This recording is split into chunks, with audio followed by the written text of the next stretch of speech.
by myself. The second year I brought the whole family, and they, after that first time, they were hooked, and every year since they've been asking, Dad, when's Granbury? When's that show again? Really? And then just realized that it was just probably within the last year the first time I even took them to a drag strip or anything, and they've been around this stuff all their life. Sure.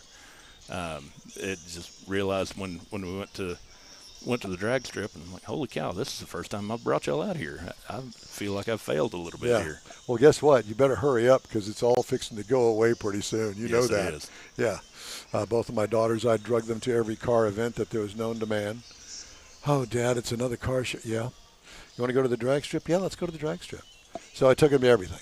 Mm-hmm. And, you've got a great NHRA event coming up in October down in Ennis. Okay. And if you ever want, I would encourage every dad especially, or grandfather, whatever, if you've never been to an NHRA race, take them to see the real pros and do 3-second, 333-mile-an-hour runs. Mm-hmm. And it's quite impressive. It gives you a whole different side of our passion, if you will. Yes. We've had several of the drivers sitting in your Jeff. spot, the NHRA drivers. You Okay. got all the big names, so they've been on as well. And one of the, I guess one of the cool things about the NHRA stuff that I remember from Dad taking me when I was a little guy was just all the interaction that you get, and Absolutely. compared to a lot of the other racing where Correct. It's harder to get Yeah. access to the drivers and everything. Well, as you know, you that's can going go right on, to the pits. And you're right there in the pits. Yep. You're standing, 10 feet away from them, tearing that car apart and putting it back together, and the driver's just part of it, and Right. they'll get out and And there's nothing like interacting and talking to everybody. And yeah. so it's And there's nothing like a good cry session after they fire up one of those top fuel cars. Little nitromethane in the eyes never hurt They anybody. should Right. make that a cologne for Christmas time or something. That's right. That'd be good. I'd buy it. Well, Stephen, it's great to talk to you. Congratulations on a beautiful truck. thank you. And listen, don't sweat the little stuff, man. Enjoy the truck. Nah, It's all good. I can have fun You know, with it the way you it don't is want to right do now. that frame off. That's too much work. Enjoy the rides. The main driving behind the frame off would be to not be black anymore. Because I different color, I red, love, or, green. I love the black. It looks good when it's clean, but it's. I have a black car. I know. By Yes. the time I get to the back of it, it's time to go wipe the front off again. That's so. right. I no longer So, have a black what car. which color would you paint it? There was a color that I saw a few years ago that's been in my mind that was on a little Volvo SUV, but it was they called it Amazon Blue was the color, but it was kind of a similar to a turquoise, kind of in a little bit of a muted color. It's got a little bit of blue to it, a little bit of green tints to it. He's and, already got it picked out. I know. Have you It's, priced a gallon of it yet? I know, but hopefully if it's Be sure being you're that sitting it's- down when Yeah, you do. and you may Yeah. need 3 gallons. That is that. Yeah, and Now, would you paint it yourself? No. I'm not a painter. Luckily No people. I know one. I like to. I know a painter. I'm not afraid to get my hands into stuff, but luckily I do still have that filter in there of knowing when I'm biting off too much. Me and, too. Yes, exactly. and I think we there all are do. That have been there around are this people enough. that know how to do this stuff better than I do. Yeah. Well, hey, man, it's great to have you here. Thank you. It's a pleasure to talk to you. You going back tomorrow? Tomorrow evening after everything wraps up. Now, you're going to do the cruise this evening? I believe so. Yes, sir. Good for you. Yeah. It's tons of fun. We just got off the hot rod tour of Texas. Okay. Which, are you familiar with that? I've heard of it. That's starts down around the coast somewhere. Yeah, isn't it? Victoria. Okay. Well, every year they change a different Okay. pattern of where they're going to take the tour. They always start in Victoria. Yeah, they always start in Victoria. This year we went through the coast up and then through the eastern part, northern Houston. Okay. Piney Woods areas and things. And I think we're going to be back to the hill country from hill what we've country's been nice. teased on this. You'd love it. Oh, yeah. Yeah. All the ladies go to the wineries. We go to the wineries with them, and it's a lot of fun. Yeah. We get drug along for a change. Yeah. It's good. It's good stuff. Well, Stephen, it's great to talk to you. Thank you so much. Thank you. Yeah, best of luck to you. Hope to run into you again. Yes, sir. All right. You bet. Stephen Rogers with his 66 Chevy. Hey, you can get the In Wheel Time Car Talk Show 24/7 through the Odyssey radio app and the In Wheel Time app. Just look for In Wheel Time Car Talk. Podcasts available from your favorite podcast provider. And we video stream our live weekly show on Facebook, YouTube, and InWheelTime.com. The In Wheel Time Car Talk Show continues right after this quick break. The Tex-Mex dining experience is defined by Lupi Tortilla, your destination for Texas's best beef fajitas and frozen margaritas. Since 1983, Lupi Tortilla has served authentic and time-tested recipes made with the freshest ingredients. Atmosphere is part of the award-winning experience at Lupi Tortilla, all developed in a little house near Highway 6 and I-10 in West Houston. Visit any of the Lupi Tortillas and you'll see the same attention to detail in each and every location. Start your Lupi experience with queso flameado and guacamole, along with a classic frozen margarita. Dine on famous Lupi beef and chicken fajitas, or pepper shrimp brochette, or a fish or vegetarian entree, and finish with a scrumptious flan for dessert. Find Lupi Tortilla in Houston, College Station, Beaumont, Austin, San Antonio, and Dallas-Fort Worth. There's a Texas location near you. The recipes are authentic and time-tested. The ingredients always fresh. Lupi Tortilla, he's pretty good. The NWell Time Car Talk Show thanks you for 14 wonderful years. Yep, our first show aired May 7th, 2011 on a local radio station. Then it was a move to the digital world and social media, and you followed. Thank you. We continue to build and grow our fan base, and it's all because of you and your auto enthusiast friends. We appreciate your support. It's always great to see you at our remote broadcasts, and we hope you'll continue to stop by and say hello. It's been a great ride, and we hope to bring you more fun and adventure right here on the NWell Time Car Talk Show. Hey, thanks for joining us today. Coming to you today from the Lone Star Street Rod Association State Run in Granbury, Texas. Hewlett Park is where we are located. This is a yearly event, and Lone Star Street Rod, is celebrating their 50th anniversary. Yes, 50 years. What were you doing 50 years ago?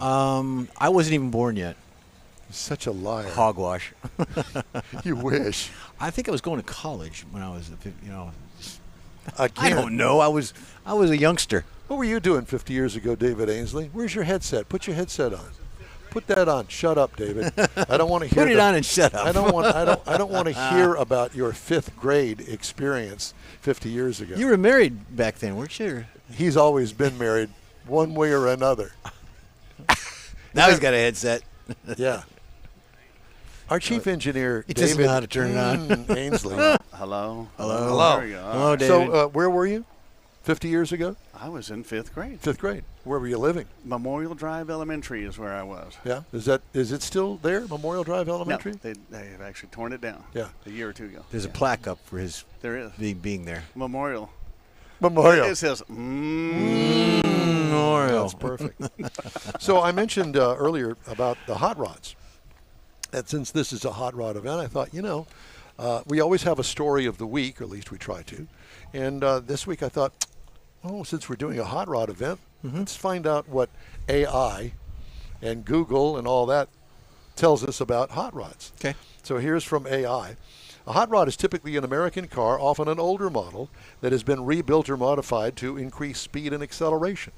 It's characterized by a stripped-down, souped-up appearance and performance, with a focus on aesthetics and performance rather than comfort or factory-stated features. Yeah.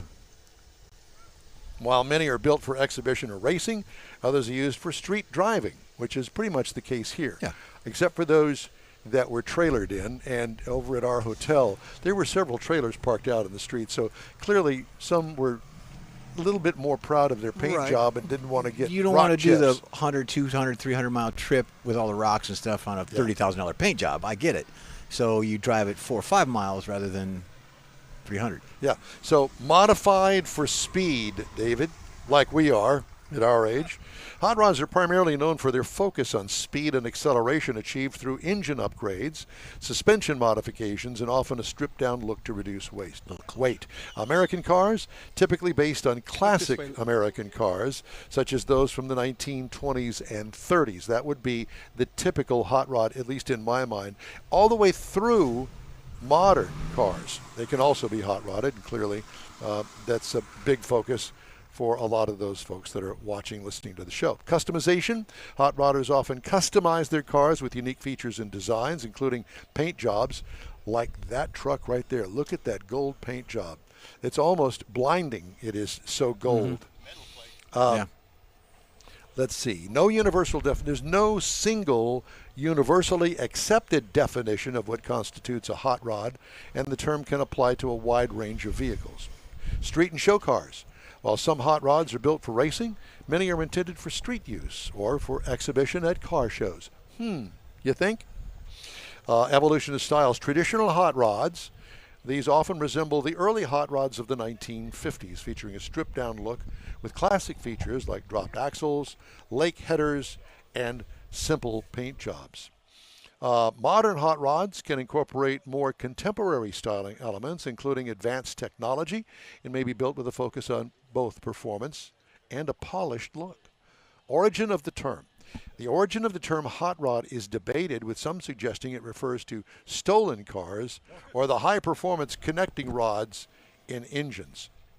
Those make sense. Stolen makes sense. Didn't Yep. think of that. Others believe it's a shortened version of hot roadster, as roadsters were a popular choice for hot rodders in the early days. Examples: T-buckets. Ah, Those were made from the Model T.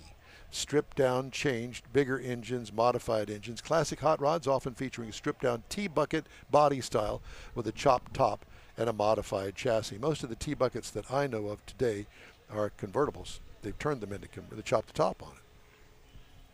Deuce Coupes. Popular hot rods based on 1932 Ford Deuce Coupe, featuring a variety of modifications and custom paint job. And then there's the High Boys, another popular hot rod style, often based on 1930s Ford cars, known for their high-lifted suspension and custom paint. I don't know about high-lifted well, suspension. what they just put on top of the frame would be a high boy. Well, they'd cut the body down so it would sit lower on Like the a front. channel. Yeah. That's my version. Yeah. How about yours? Don't you agree? Yeah, he agrees. Okay. 'Cause he's Our got next one. guest is here, and I'm just playing off of him since nobody else will join in the conversation. no. But that's okay. That's all right. I'm familiar with it, you know. Hello, nobody. So there you have it. Those are that's the story of the week. All right. Hot rods. You It's good with that? It's good. This story all day. Yeah, it is. I did want to do recalls because there are a bunch. Would you like to guess which one wins the award? Let me get. Does it start with an F? Yeah. Okay. Ferrari. Yeah, No. not Ferrari. A Lincoln Nautilus, which is a Ford product, 2024, panoramic or center display feature, failure. Oh. Traction control indicator light may not illuminate on the Mazda MX-5 Miata, 24 for 25. Then we have also the airbags may not deploy in a crash on the Mazda MX-30 and Mazda 3, 24 to 25 model years. Video display may go blank while driving, kind of like my brain. Uh-oh. Cadillac Lyric, What? 23 to 24. That's a misprint. Well, it could be. All right. Kia K5 parking lights may flicker. Not good at the drive-in. Draws attention to the car while you're in there. Yeah. Ford Motor Company. Here we go. Airbag status indicator. Light not visible. Ford Maverick for 25. High voltage battery may short circuit in the Lincoln Aviator for 2020 to 2021. Reverse lights may not function. Ford F-150 for 2021. Pre-collision assist features may not exist for the Ford Expedition and the Lincoln Navigator for the 2020 model year. Engine failure may cause a fire. Uh-oh. Ford Escape, Maverick, and Corsair from the Lincoln. Thermal events on all those? On all those, 2020 through 2023. Engine failure on the Ford Explorer, the F-150, and the Ford Transit for 2025. Wow. Oops. Block heater may overheat and cause a fire underneath the hood. Now, whoa. Block heater in what part of the world Well, is it this doesn't in? spy. I know, Okay. I know. We don't use them down here, but you never know. You know, if some of these cars get turned in, moved around the country, and that sort of stuff. Resold. And Somebody relocates. Yep. Yeah. And you got an engine that has a block heater on it, and these are the ones that are included. I don't Ford think Bronco anybody's here Sport, got a block Escape, heater. Maverick, Corsair, Nautilus, 2023 to 2025. Perfect. Finally, the TPMS light may not Uh-oh. illuminate on the Ford F-150 and the F-150 Lightning battery electric vehicle for 2022. And those are my recalls for the current moment. Yeah. Stand by for more. Yeah. Ford's got a serious problem, and I don't even know what to say about it. overall, I like Ford vehicles, but this is a problem that the president and CEO of the company has acknowledged that they need to fix. When's that going to happen, sir? Wasn't Ford the people we were talking last week about the skateboard platforms and how all the motors eventually were going to be built by the same company? Well, that's not going to happen anymore. Ford or Stellantis was saying that. I think it was Ford, because I thought that was how silly that well, was. I think that all of them were at one time going to go to that technology, and I don't think that that's going to happen anymore. Well, the technology's there. It's just how they adapt it. To Well, what yeah, their but the market is. skateboard thing is mainly an electric feature, I believe, Yeah.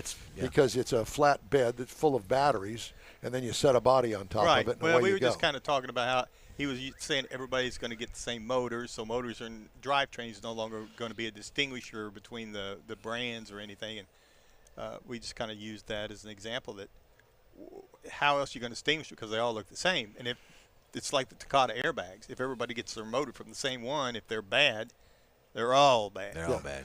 Yeah, so what Mike is referring to is the fact that it has been bantied about that people like Stellantis and Ford and General Motors are going to actually have suppliers that supply the engines. Because our generation, we bought cars based on the overall vehicle, including the engine. You want a six-banger in it, or do you want some big block, V8 in there? Right. Well, they also did it. But they don't. Today's buyer is not buying. They don't look at a car like that anymore. Well, it used to be you buy the car to what you can do to it later. That was part of it. Yeah. Part of, I can upgrade this or The that. shade tree guys in the world would, I'm going to put some heads on it. I'm going to put some valve covers, change the I carburetor. want to put some headers on it. I want to put an exhaust system In on the it. I want to put garage an in intake on January. it. Yeah. I did all that with the Corvette, the 77 Corvette. Put headers on the Nova in January in the mother-in-law's garage. Yep. In January. Froze my you-know-what. I was going to say. All parts of my you-know-what were frozen. No doubt. Okay. Yep. It's time now for a break here on the In Wheel Time Car Talk Show. A reminder that if you'd like to get in touch with us, shoot us an email. The address here is info@inwheeltime.com. Are you monitoring that right now? I did a few minutes ago, yes, Okay. sir. So every once in a while, Mr. Mars checks in on it. So if you've got something that you'd like to convey to us while we're here in Granbury, then please feel free, and Mr. Mars will bring it to our attention. And we'll have a guest coming up right after that. Yeah, we will. Anyway, shoot us an email. The address info@inwheeltime.com. And be sure to follow us on Facebook. We're back right after this. You own a car you love. Well, why not let Gulf Coast Auto Shield protect it? Houstonian John Gray invites you to his state-of-the-art facility to introduce you to his specialist team of auto enthusiasts. We promise you'll be impressed. Whether you're looking to massage your original paint to a like-new appearance, apply a ceramic coating, install a paint protection film, nano-ceramic window tint, or new windshield protection called ExoShield, Gulf Coast Auto Shield is where Houston's car people go. Curbed your wheels? Instead of buying new, why not have them repaired? How about a professionally installed radar detector? Gulf Coast Auto Shield does that too. Get a peek inside the shop and look at the services offered by getting online and heading to gcautoshield.com. Better yet, stop by their facility at 11275 South Sam Houston Tollway, just south of the Southwest Freeway, and get a personal tour. Gulf Coast Auto Shield is your place to go for all things exterior. Call them today, 832-930-5655 or gcautoshield.com. The award-winning In Wheel Time Car Talk Show now reaches 5.3 million folks each year. Check us out on InWheelTime.com, the Odyssey Radio app, YouTube, Facebook, and just about every other entertainment source out there, including our live broadcast every Saturday, 10 to noon Central Time. The In Wheel Time Car Talk Show has informative automotive guest interviews, new car reviews, along with popular features including Jeff's Car Culture, the latest new cars, cruise-ins, and racing dates. It's InWheelTime.com. Join us. From the Lone Star Street Rod Association State Run in Granbury, Texas, it's the In Wheel Time Car Talk Show. Coming up, we got Don Gruliff, who's got his Model A over here. He actually spent some time on the Bonneville Salt Flats. We're going to hear the story. It's going to be good, I know. Okay, we're also going to have some of our popular features and this week's automotive news headlines. Howdy, along with Mike out of this world, Mars. We always need more Jeff Zekin. Chief Engineer David Ainsley is over here. Lean in, David. Say hello. Lean in, Dave. Let's see your hand or There's something. a hand. There you go. Look at that hand. Yeah, just woke up. I'm Don Armstrong. Glad you could join us. Hewlett Park is where we're located in Granbury, Texas, right next to the lake. 50th anniversary. 50th anniversary of the Lone Star Street Rod Association. And, when we were out having dinner last night, we thought, it seems like it's a little light in people eating out. It's not light here in the park. No. Everybody and his mother's here. They all went to bed early. Yeah. Yeah, that's what it is. Because I don't even see any open spaces anymore. No. And they're still coming in. And they're filling up. Even if there's a few, they're And finding them. Our first guest wasn't able to get his car out to get over here, so he's trying to finagle that and see if we can. Wrecker. Well, No, you I'm can't- not sure how they're doing that. You Not can't my see job. can't see in front of us, but there's a playground park for the kiddos, and on the other side of the park, they're all lining up as well. Now, last year they weren't over there. That's correct. This year they're lining up Yeah. over there, and Matter there's of some fact, nice ones. I moved my car, the one that I drove up here. And thank you, Kimberly Schultz, by the way, for coming through, as she always does. Yes, she does. And so we're driving a Alfa Romeo. Yeah, it starts with S. Salvatore. Spit it out, Salvatore. Jess. Salvatore. Yeah, it's a Veloce. Oh, is it? No, No, it's a model of the It's a Stellato. Genovese. I don't know what it is. Go ahead, Mark. Stelvio, isn't it? Stelvio, that's it. It's Ooh la a wee. Stelvio Veloce. Or as You if ordered that for us- dinner last night. For us Texans, it'd be Veloce. Veloce. Or if you're in VLOCE. East Texas, You got- it's a green car. It's a green car. That's exactly what it is. But anyway, thank you, Stellatus. Thank you, Kimberly Schultz. We appreciate Kimberly. it. All It right. did good, and we still haven't put any gas in it. No. We did 300 miles all the way up here, and it's still got at least a quarter of a tank. I got an Oklahoma credit card. A siphon. Good for you. So our guest, Don Groliff, he's the owner of this really nice Model A. Tell me it's great to have you here. Thanks. Thank you. Tell me about number 731. What does 731 mean? That was my number when I was racing at Bonneville, El Mirage. That was a SCTA designated number Your for me. registration number. Yes, Yeah. correct. What year was that? Oh, I started that in about 93, 94. Yeah. What made you do that? What possessed you to do that with this car? Well, I'd been drag racing probably 10 or 12 years prior to that, and I just woke up one morning and it's something I'd always wanted to do, thought about Bonneville. And I thought, outrodders have done that forever, so if I don't do it now, I probably never will. Yeah. So I stripped the fenders off and put Really? a cage in it and did everything I had to do to make it legal. Wow. And apparently it worked. How fast did you get it up to? The fastest we ever ran, it wasn't a record, but 196. 196 in that car. And it wasn't a record. I will assume that you've done some modifications to the suspension to do 196 miles an hour.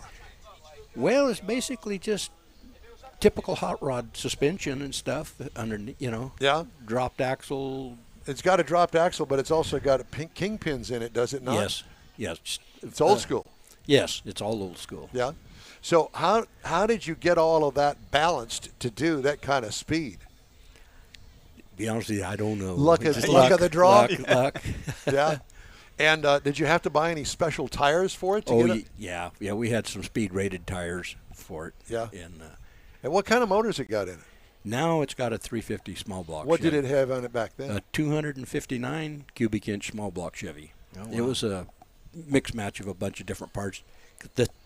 I was in my class. I was allowed 260 cubic inches, so I kept it at 259.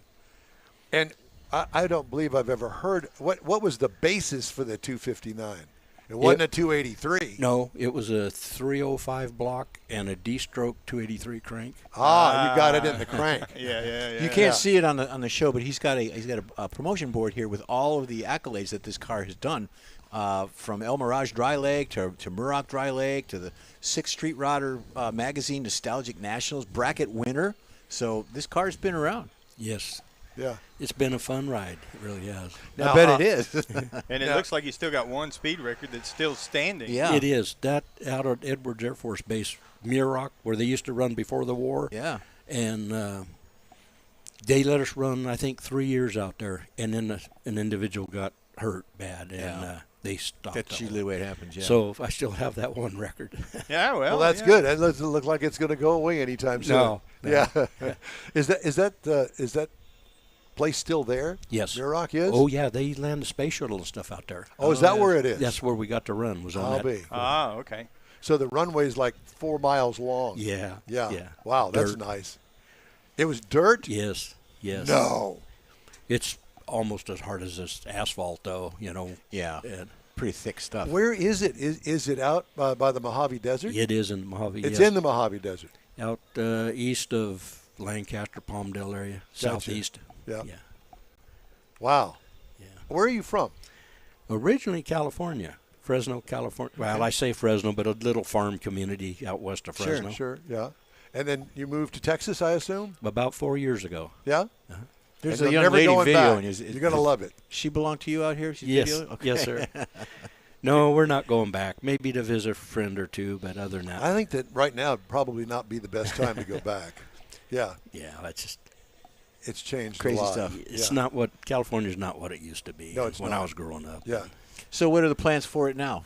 New paint job, bigger No, wheels, no, tub it nothing. out. Just drive it. That's absolutely right on. We were just talking to our last guest about that very thing. Yeah, I want to put a paint job on it. I'm going, no, it's good. Is it a show car? Is it a drive car? I want the drive car. Yeah. Exactly. He's got bugs in the grill. I like it.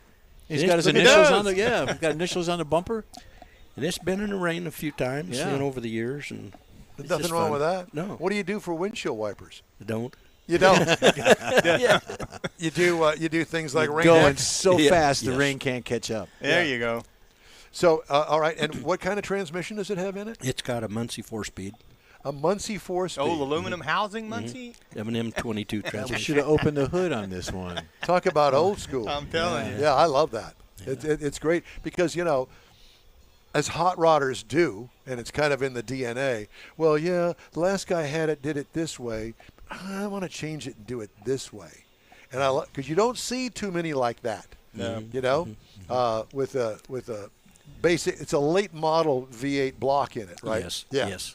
Because they're more dependable and Exactly. they'll last forever. But the at 4-speed, this. mwah. Look at this. Look at that.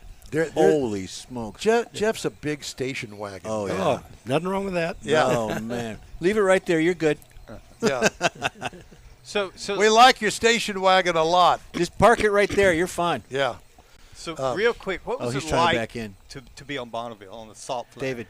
racing? Oh, man. I hear good stories. I hear bad stories. Oh, I loved it. The last record I set was Through the Lights Backwards. What it is, my parachute handle was down by the gear shift. And just as I'm getting into the lights, I forget how fast, 180 or 90, whatever it was. But you know how it is. If you're driving down the road and you reach over to get something out of that seat, you'll move that wheel just a little. Just a hair. And Your well, body yeah. tilts. So I reached down to pull the chute, and that thing went around about, I don't know, a dozen times. Wow. Through the lights backwards, but it was a record. Very nice. Yeah, it was fun. Now, is this your only hot rod? Yes, now it is. It is, because you've owned several with it along with others in the past. Yeah. Yeah. Is this your favorite? Yeah, I think so. Yeah. It's a keeper. Eventually, I'm going to probably look for something with roll-up windows and air conditioner, but I love it. If you live in which part of Texas you live in? We're down by Cleburne. Okay, Okay, you're it's not just too south far. of here. Yeah. No. Yeah, yeah. Well, Well, this is a hop, skip, and a jump for Yeah, it's you. what, Oh, like yeah. an hour? It was about Less than an hour? About 45 minutes. Yeah, we came through We came Cleveland to coming up Cleveland. here. Oh, Yeah. okay. Actually, we're out south of town, out in the country on 12. We went right acres. by your house. You We probably did. We honked the horn, You didn't did. you hear You us? didn't- you weren't there. I thought I heard something, but I didn't have my hearing aids in. So I got you. That was me screaming because he was What- driving. What do you do, or what did you do for a living? when I got out of the service in '70, I flew crop dusters for about 35 years. Wow. wow. And then some health issues, I had to quit. And then so I went farming. The wife and I started farming almond trees, Oh, very nice. and I did that for about another 10 years. And that was in California? Yes, sir. Yeah. So, and then I wanted to leave then, but I couldn't leave my elderly father. So, anyway, when he passed away, that was our green light to leave, and we did. Yeah. And that's been about 4 years ago. Any regrets? No, No. not one. Good for you. Yeah. People are so nice out here. Yeah, that's true. That is And very you, true. you come on in-wheel We time try. when you get to Texas. That's all that right. good You stuff. find us and Yeah. everything. Yeah. Well, it's great talking to you, Don. Thank you. Yeah. Pleasure. Yeah, and hopefully we'll run into you again, and not literally, Yeah. but yeah. Do you have mufflers on that thing? Yes. You got some cherry bombs on it or anything? Yeah, they are glass packs, some old glass packs. Glass packs. Cherry bomb. We talked about that. Let me the other tell day. you, Jeff and I were talking about glass packs and cherry bombs last night. Some little car go brrr, it was louder than what it should have been. It sounds like yeah. he's got cherry bombs. Cherry bombs on it. Yeah. Where do you buy your hot rod parts? I have. Do you buy any anymore? Well, very little. Yeah. I mean, I've pretty much done with the car, other than just trying to maintain Yeah. it. Yeah. Well, I obviously, your PF35 oil filter is still hanging in there. Oh, and, yeah. Yeah, you can buy those at Walmart, Yeah, anywhere. yeah. So what triggered me on this is that you did crop dusting for 30, 35 years. So the speed and the thrill of that, is that like driving this on the Bonneville? No. No? No, it's probably. Yeah, I guess on the- on the the salt excitement flats, is basically the same. It's a rush. Yeah. The Yeah. thrill of speed and Yeah. the victory of defeat. No, agony of defeat. No, victory of defeat. Okay, I For don't know me. what show you were watching. Yeah. But Bonneville for me was the same as basically like when I was flying. It's just you got to keep your head in it the whole minute, Oh, yeah. every minute of what you're doing there. Yep. Because especially like on the flying, going under wires and doing all the things we did, you can't be thinking about anything else. It's, Can't be thinking about going to Bonneville. No, although I did. Yeah. Very cool. Yeah. Did you own your own plane? Yes, it was my father's business. That was part of the business. Yeah. And Right. My father started it in '47 when he got out of the service. And when did you take your first flight to do that? Actually, I started flying before I went in the service. In about 65, 66, he was teaching me, and then, So you're a teenager? yeah. So when I got out, I knew that's what I wanted to What do. kind of So plane was it? Then we had the old Stearman biplanes. Stearman. I was thinking Stearman, yeah. Yeah, we had, when I came home. Because they can go low and slow. Oh, Yeah, they're they did maneuverable, that. yeah. Yes. When I came home in 70, he had 14 of them out there. Wow. Oh, wow. Yeah. He had A himself little a business. Air Force. Pardon? He had a whole fleet of them out Oh, there. yeah. Yeah. Yeah. I'm surprised that he didn't roll in an aircraft carrier or something to land them on. Yeah. But we switched over to these modern airplanes, air tractors. They came out Oh, yeah. in the Very nice. early 70s. And Low wings, and how many gallons of juice does it hold? this particular model was 500 gallons. That's a lot, and it's a lot of weight. Yes. Yeah. And what kind of engine did it have in it? I'm just curious. Pratt Whitney gas turbine, PT6. Okay, it's a gas turbine engine. 750 horse. Yeah. That's your next project. Put one of those in something like this. Don't think I didn't think about Just extend those front rails a little bit. it. Yeah. Yeah. Because, it's such a neat little engine. You could almost put it under your arm and carry it. Right. Oh. Yeah, they don't That's take up a lot of precious. space. Yeah. Yeah. Yeah, it's all about really exhaust. Yep. The intake doesn't take much, but the exhaust, Gotta you get that- got gotta get that to hot get air it out. out of there. Yes, exactly. Well, Don, thanks so much for stopping by. Yes, sir. Thank Real you. pleasure. We really appreciate you Yeah. and appreciate what you got going. Thank you. I appreciate Nice you. car. Enjoy the Thank you. rest of the Nice show. car. Thank Hey, you. the award-winning In-Wheel Time Car Talk Show is available 24/7 through the Odyssey Radio app.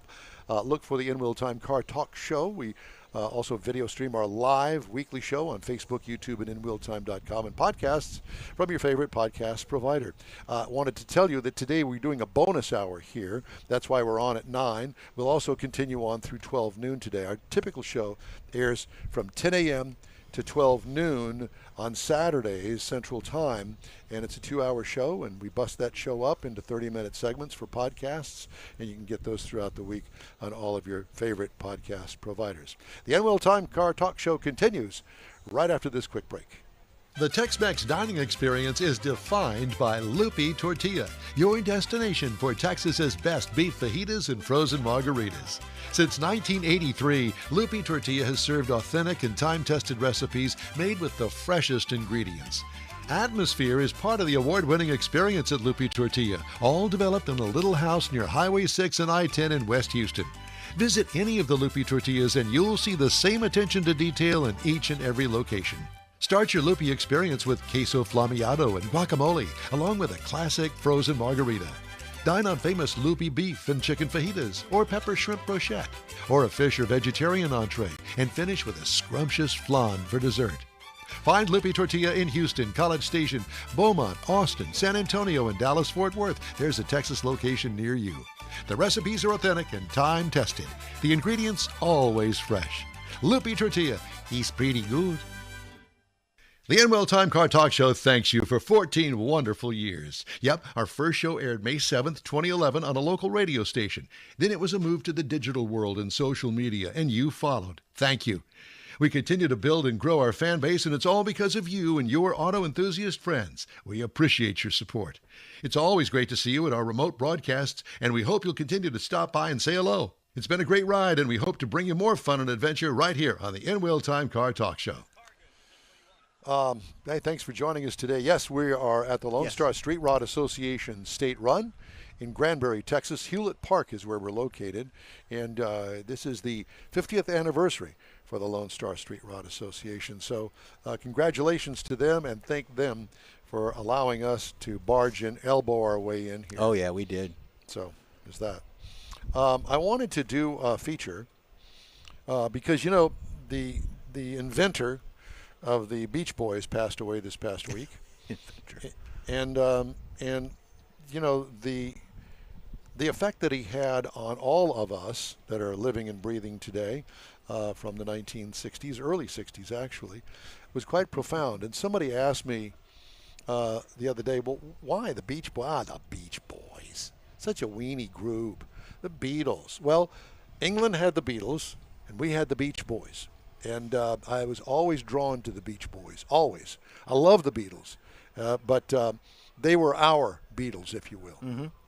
So there were car songs before Brian Wilson, of course, but few entertainers in the rock and roll era did more to promote Southern California car culture than the Beach Boys founder, who died June 11th at the age of 82.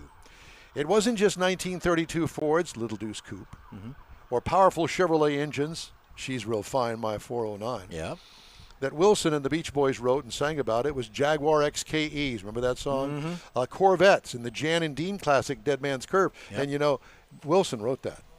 I didn't know that. They gave that to Jan and Dean. In the summer of '64, Wilson's song about a 50cc motor scooter had Americans singing the name of a little-known Japanese company when Little Honda debuted on the Beach Boys' All Summer Long album. The song was covered the same summer by one-hit group called the Hondells and hit number 9 on the pop charts. They only had one. But it was car songs that put the Beach Boys in the fast lane. The Beach Boys harmonized about a Ford Thunderbird and fun, fun, fun till her daddy takes the T-Bird away. Yeah. Drag races, cruising, just hanging out, featured in songs including Shut Down, I Get Around, and All Summer Long, that became summer radio staples.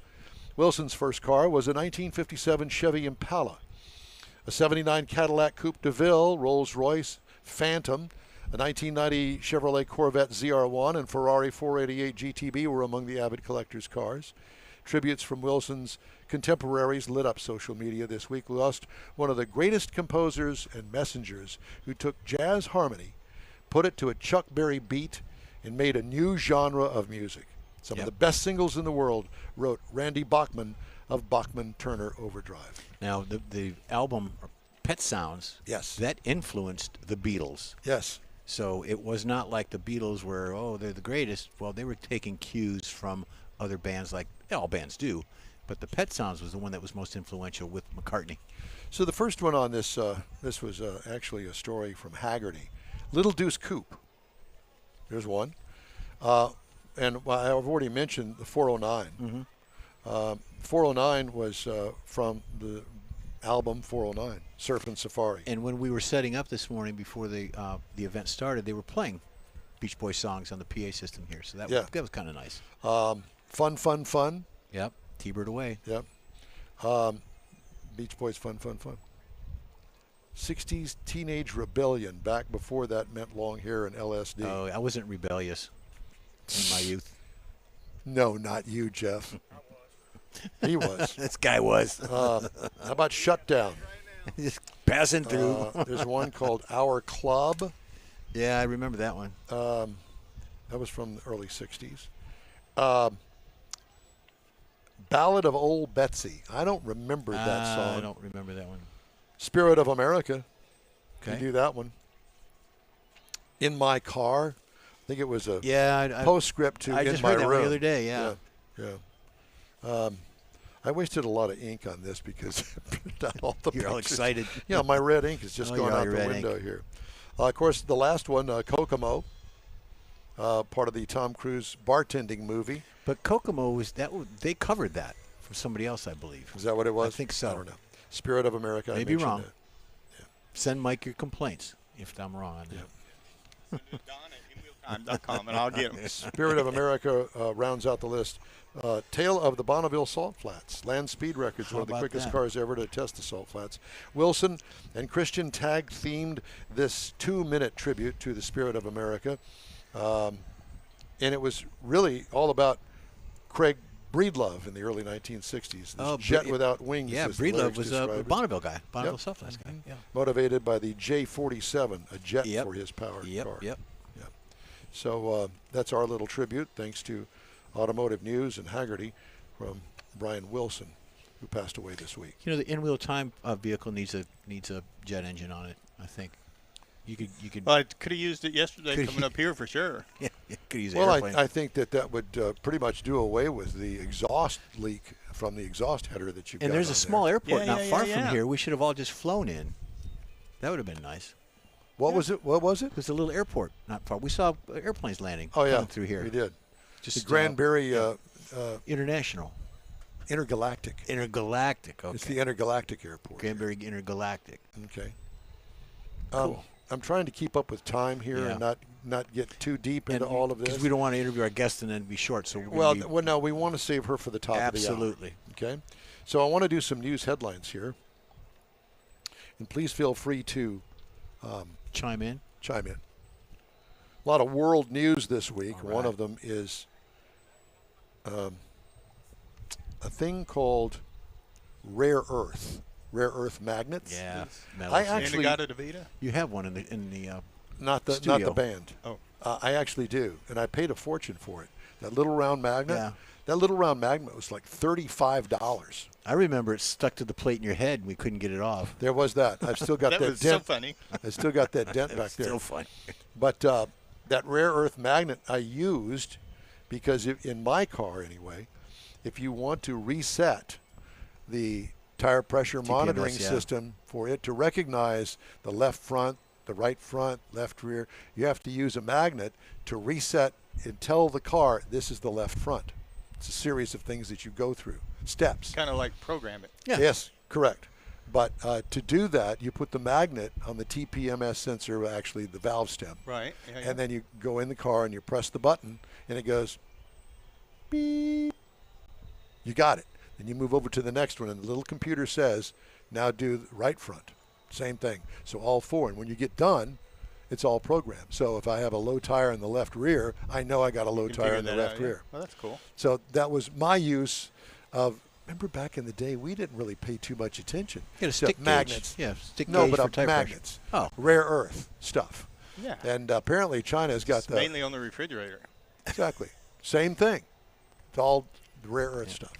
Anyway, President Trump said a trade framework from China has been completed, with Beijing supplying rare earth and magnets up front, and the U.S. allowing Chinese students into colleges and universities. That's quite a trade. U.S. and China will maintain tariffs at their current rate, lower levels following negotiations between the two nations in London. Okay, figure that out. I don't understand that, but whatever. Automotive industry is the most vulnerable sector globally to financial distress given supply chain instability, margin pressure, and trade tensions, according to a survey by consulting firm Alex Partners. Alex Partners' turnaround and transformation survey that polled 371 industry experts found that 66% of respondents said the automotive industry is the most likely to face significant distress in 2025. That rises to more than 80% of respondents from Europe, the Middle East, and Africa. Survey also found that more than 70% of global restructuring executives expect economic growth to decline in the coming year, and a similar percentage predict that the number of out-of-court restructurings will increase over the next 12 months. In other words, they're in some deep Kimchi, stuff. yeah. What'd you call it? Kimchi. Kimchi. Deep kimchi. What is kimchi? Kimchi's a cabbage that they bury to ferment. It's You smoke it or something? no, you eat it. It's from like the Vietnam, Cambodia, Korean area. It's a staple. It's I mean, some can, cases it's a can I go to the delicacy. Vietnam store and where I get my noodle soup and order some kimchi? I don't know. I've never been to one, but you can give it a try. Wear your bulletproof vest when you go, just in case. Because then you'd be in a deep kimchi if you did. Yeah. No, it's a food. President Trump said he may raise U.S. auto tariffs in order to boost domestic auto manufacturing. A move that could further ratchet up tensions with trading partners.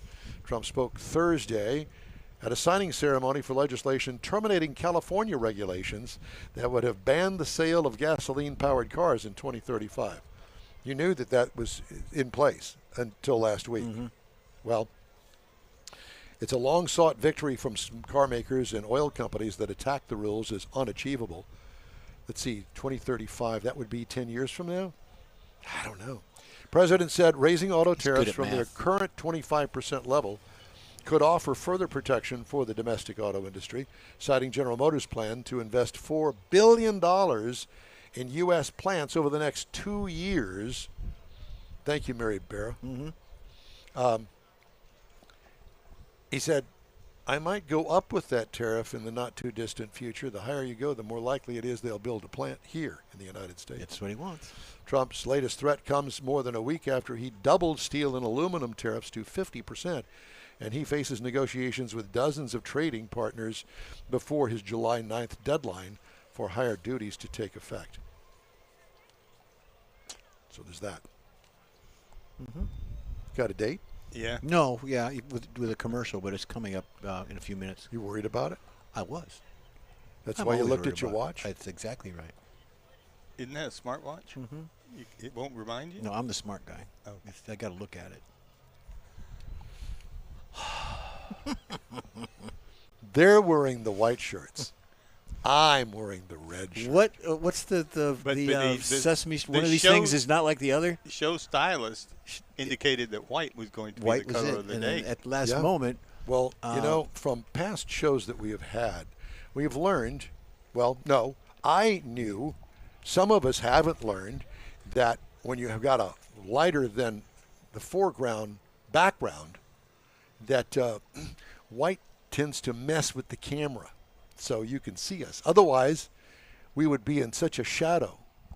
It wouldn't be a good thing. you know the things that they see on TV where they blur out your face and stuff? Uh-huh. Well, we're going to do that on yours. It's going to be a blur, like you're naked or something. You know, I am a blur. You're a blur. If you haven't learned that yet, I am a blur. In many people's minds. Isn't that right, David? What did you say, David? Well, you don't have your headset on, David. I can't hear you. He's intentionally saying it without his I headset. know. And what did he say? He's Just something about me being naked? He's Yes, being sir. ugly. That's not happening. All right. We're going to take Ignore them down we there are on now, that end of the table. The children down there. That's the children's table down there. No, you're not putting that all on me, Buster.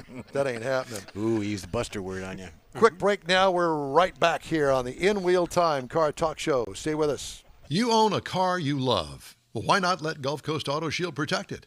Houstonian John Gray invites you to his state-of-the-art facility to introduce you to his specialist team of auto enthusiasts. We promise you'll be impressed. Whether you're looking to massage your original paint to a like-new appearance, apply a ceramic coating, install a paint protection film, nano-ceramic window tint, or new windshield protection called ExoShield, Gulf Coast Auto Shield is where Houston's car people go. Curbed your wheels? Instead of buying new, why not have them repaired? How about a professionally installed radar detector? Gulf Coast Auto Shield does that too. Get a peek inside the shop and look at the services offered by getting online and heading to gcautoshield.com. Better yet, stop by their facility at 11275 South Sam Houston Tollway, just south of the Southwest Freeway, and get a personal tour. Gulf Coast Auto Shield is your place to go for all things exterior. Call them today, 832-930-5655 or gcautoshield.com. The award-winning In Wheel Time Car Talk Show now reaches 5.3 million folks each year. Check us out on InWheelTime.com, the Odyssey Radio app, YouTube, Facebook, and just about every other entertainment source out there, including our live broadcast every Saturday, 10 to noon Central Time. The In Wheel Time Car Talk Show has informative automotive guest interviews, new car reviews, along with popular features including Jeff's Car Culture, the latest new cars, cruise-ins, and racing dates. It's InWheelTime.com. Join us. Welcome to the award-winning In-Wheel Time Car Talk Show. Today coming to you from the Lone Star Street Rod Association 50th anniversary celebration at the State Run in Granbury, Texas. We got another guest from today's event, and later Jeff is going to bring us some of his car culture. Cities for vintage car shows. I wonder where he got that idea. I wonder. Mr. Mars has driving destinations, and howdy. Along with Mike Out of This World Mars, we always need more Jeff Zekin, and Chief Engineer David Ainsley is with us today. It's a rare appearance. We got him out of bed. He's here, and so am I, and I don't know how or why. But I'm Don Armstrong. Glad you could join us today. All right, Mr. Mars, why don't you introduce our next guest? So we have with us right now this beautiful 1978 Firebird Trans Am, and it's owned by Denon Hollinger. Yes. I got that. Did I do that right? Uh-huh. You did. All right. So she's Denon. Uh-huh. Like the yogurt? No, sir. It's not. Did anybody ever ask you that before? Yes, it came from a movie, and I'd rather not. It's an old Western movie. Let's talk about the car. Yeah, talk about the No, car. no. Well, No, we she got doesn't want plenty to of talk time about for you that. So, no, what's wrong with that? I mean, I She like doesn't that. want to talk about But it. I want to talk Well, about it, then- and this is our show. My mother loved unique names, and she saw a movie a long time ago. It's called Westward the Women, and in it was Danon. Didn't think much of it till I saw the movie. And I came up to my mother. I said, "Mama, you named me after a prostitute." See, I knew the movie, and you had to go there, Don. And I said, "Could you not have picked another name?" She said it was either that or Dallas. I said, "I like Denon." So, I do too. I love it. I've never heard it before. yeah. And I didn't watch the movie, so I did not know. And I'm not going to apologize. I mean, and obviously, it's we can talk about it. I'm a teacher, so I really can't talk too much about that to my students. So. And they don't know, so it's Yeah. fine. And you can't say it's a family name. No, it's not a family name. Do you have children? Yes, I do. I got 3 kiddos. I got 2 daughters and a son. Okay, and their names are? Normal names: Normal names. Jessica, Katie, and Eric. Yes, normal Very good. names. There's normal names. I have a Katie also. Oh, do you? Yeah. I wasn't going to strap my children with that. No, not like my mother did. It's all right. But she had good intentions, I'm She sure. did. Yes, she did. Yeah. She obviously was affected by this woman's part in the movie. impressed. Let's go with impressed. Well, one way or the other, she was impressed. You have to watch it. It's a very funny old Western. Is it movie. really? Mhm. It's very funny. I like it. So the 78 Pontiac. Yes. I like it. Thank you. So how did you acquire this car? So I have been in love with hot rods since I was young. I wasn't the typical girl that had singers on their walls. I had the middle fold out of the hot rod magazines in my house.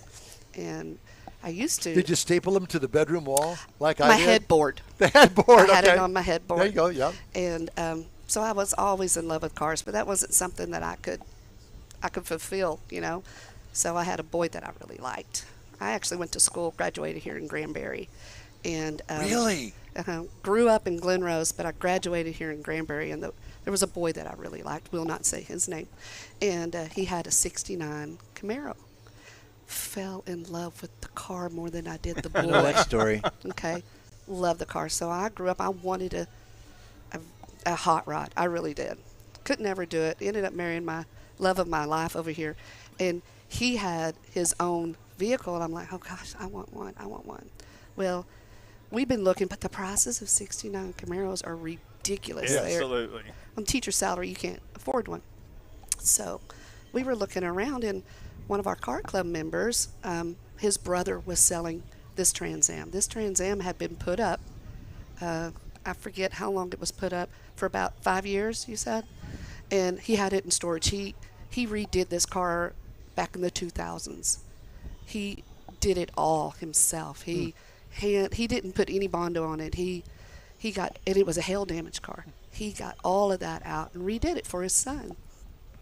And his son had a tragic accident and wasn't able to drive this car. So it's been in his shop, and he would start it up every so often. And he was like, I really need to sell this car. Cut ties with it, yeah. Cut ties with it.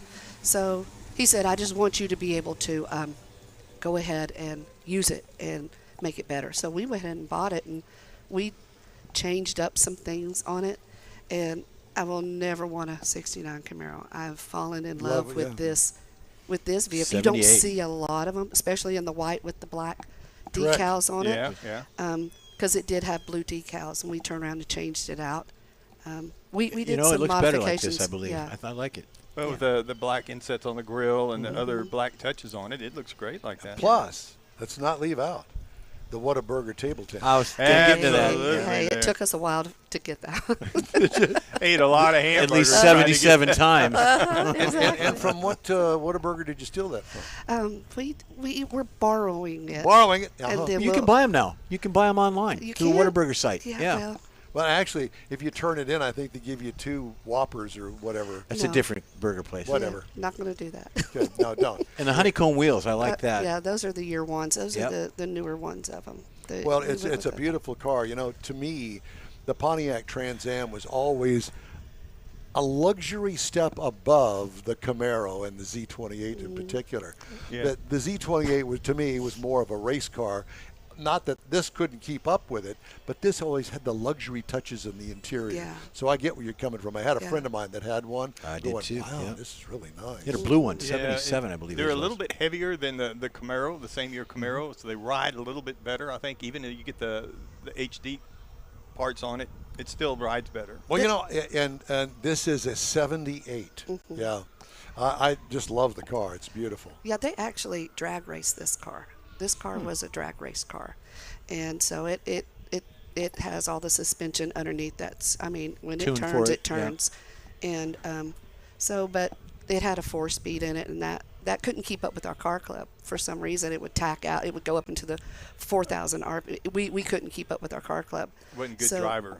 Huh? Wasn't a good driving. It at that rate. wasn't. So we went ahead and put a Tremec in it, 5-speed. So now it cruises, it keeps up with everybody else. It's now. almost like it's got an overdrive in it with the It 5-speed. does, Well, yeah. it does, yes. Yeah, it was getting too hot when we were trying to drive it with that 4-speed, and we'd have to pull over because we were afraid we were going to do something Must to Does the it pretty have good the- guy gear in the rear Does end. it have the original engine in It it? has a Pontiac 400, in it. Nice.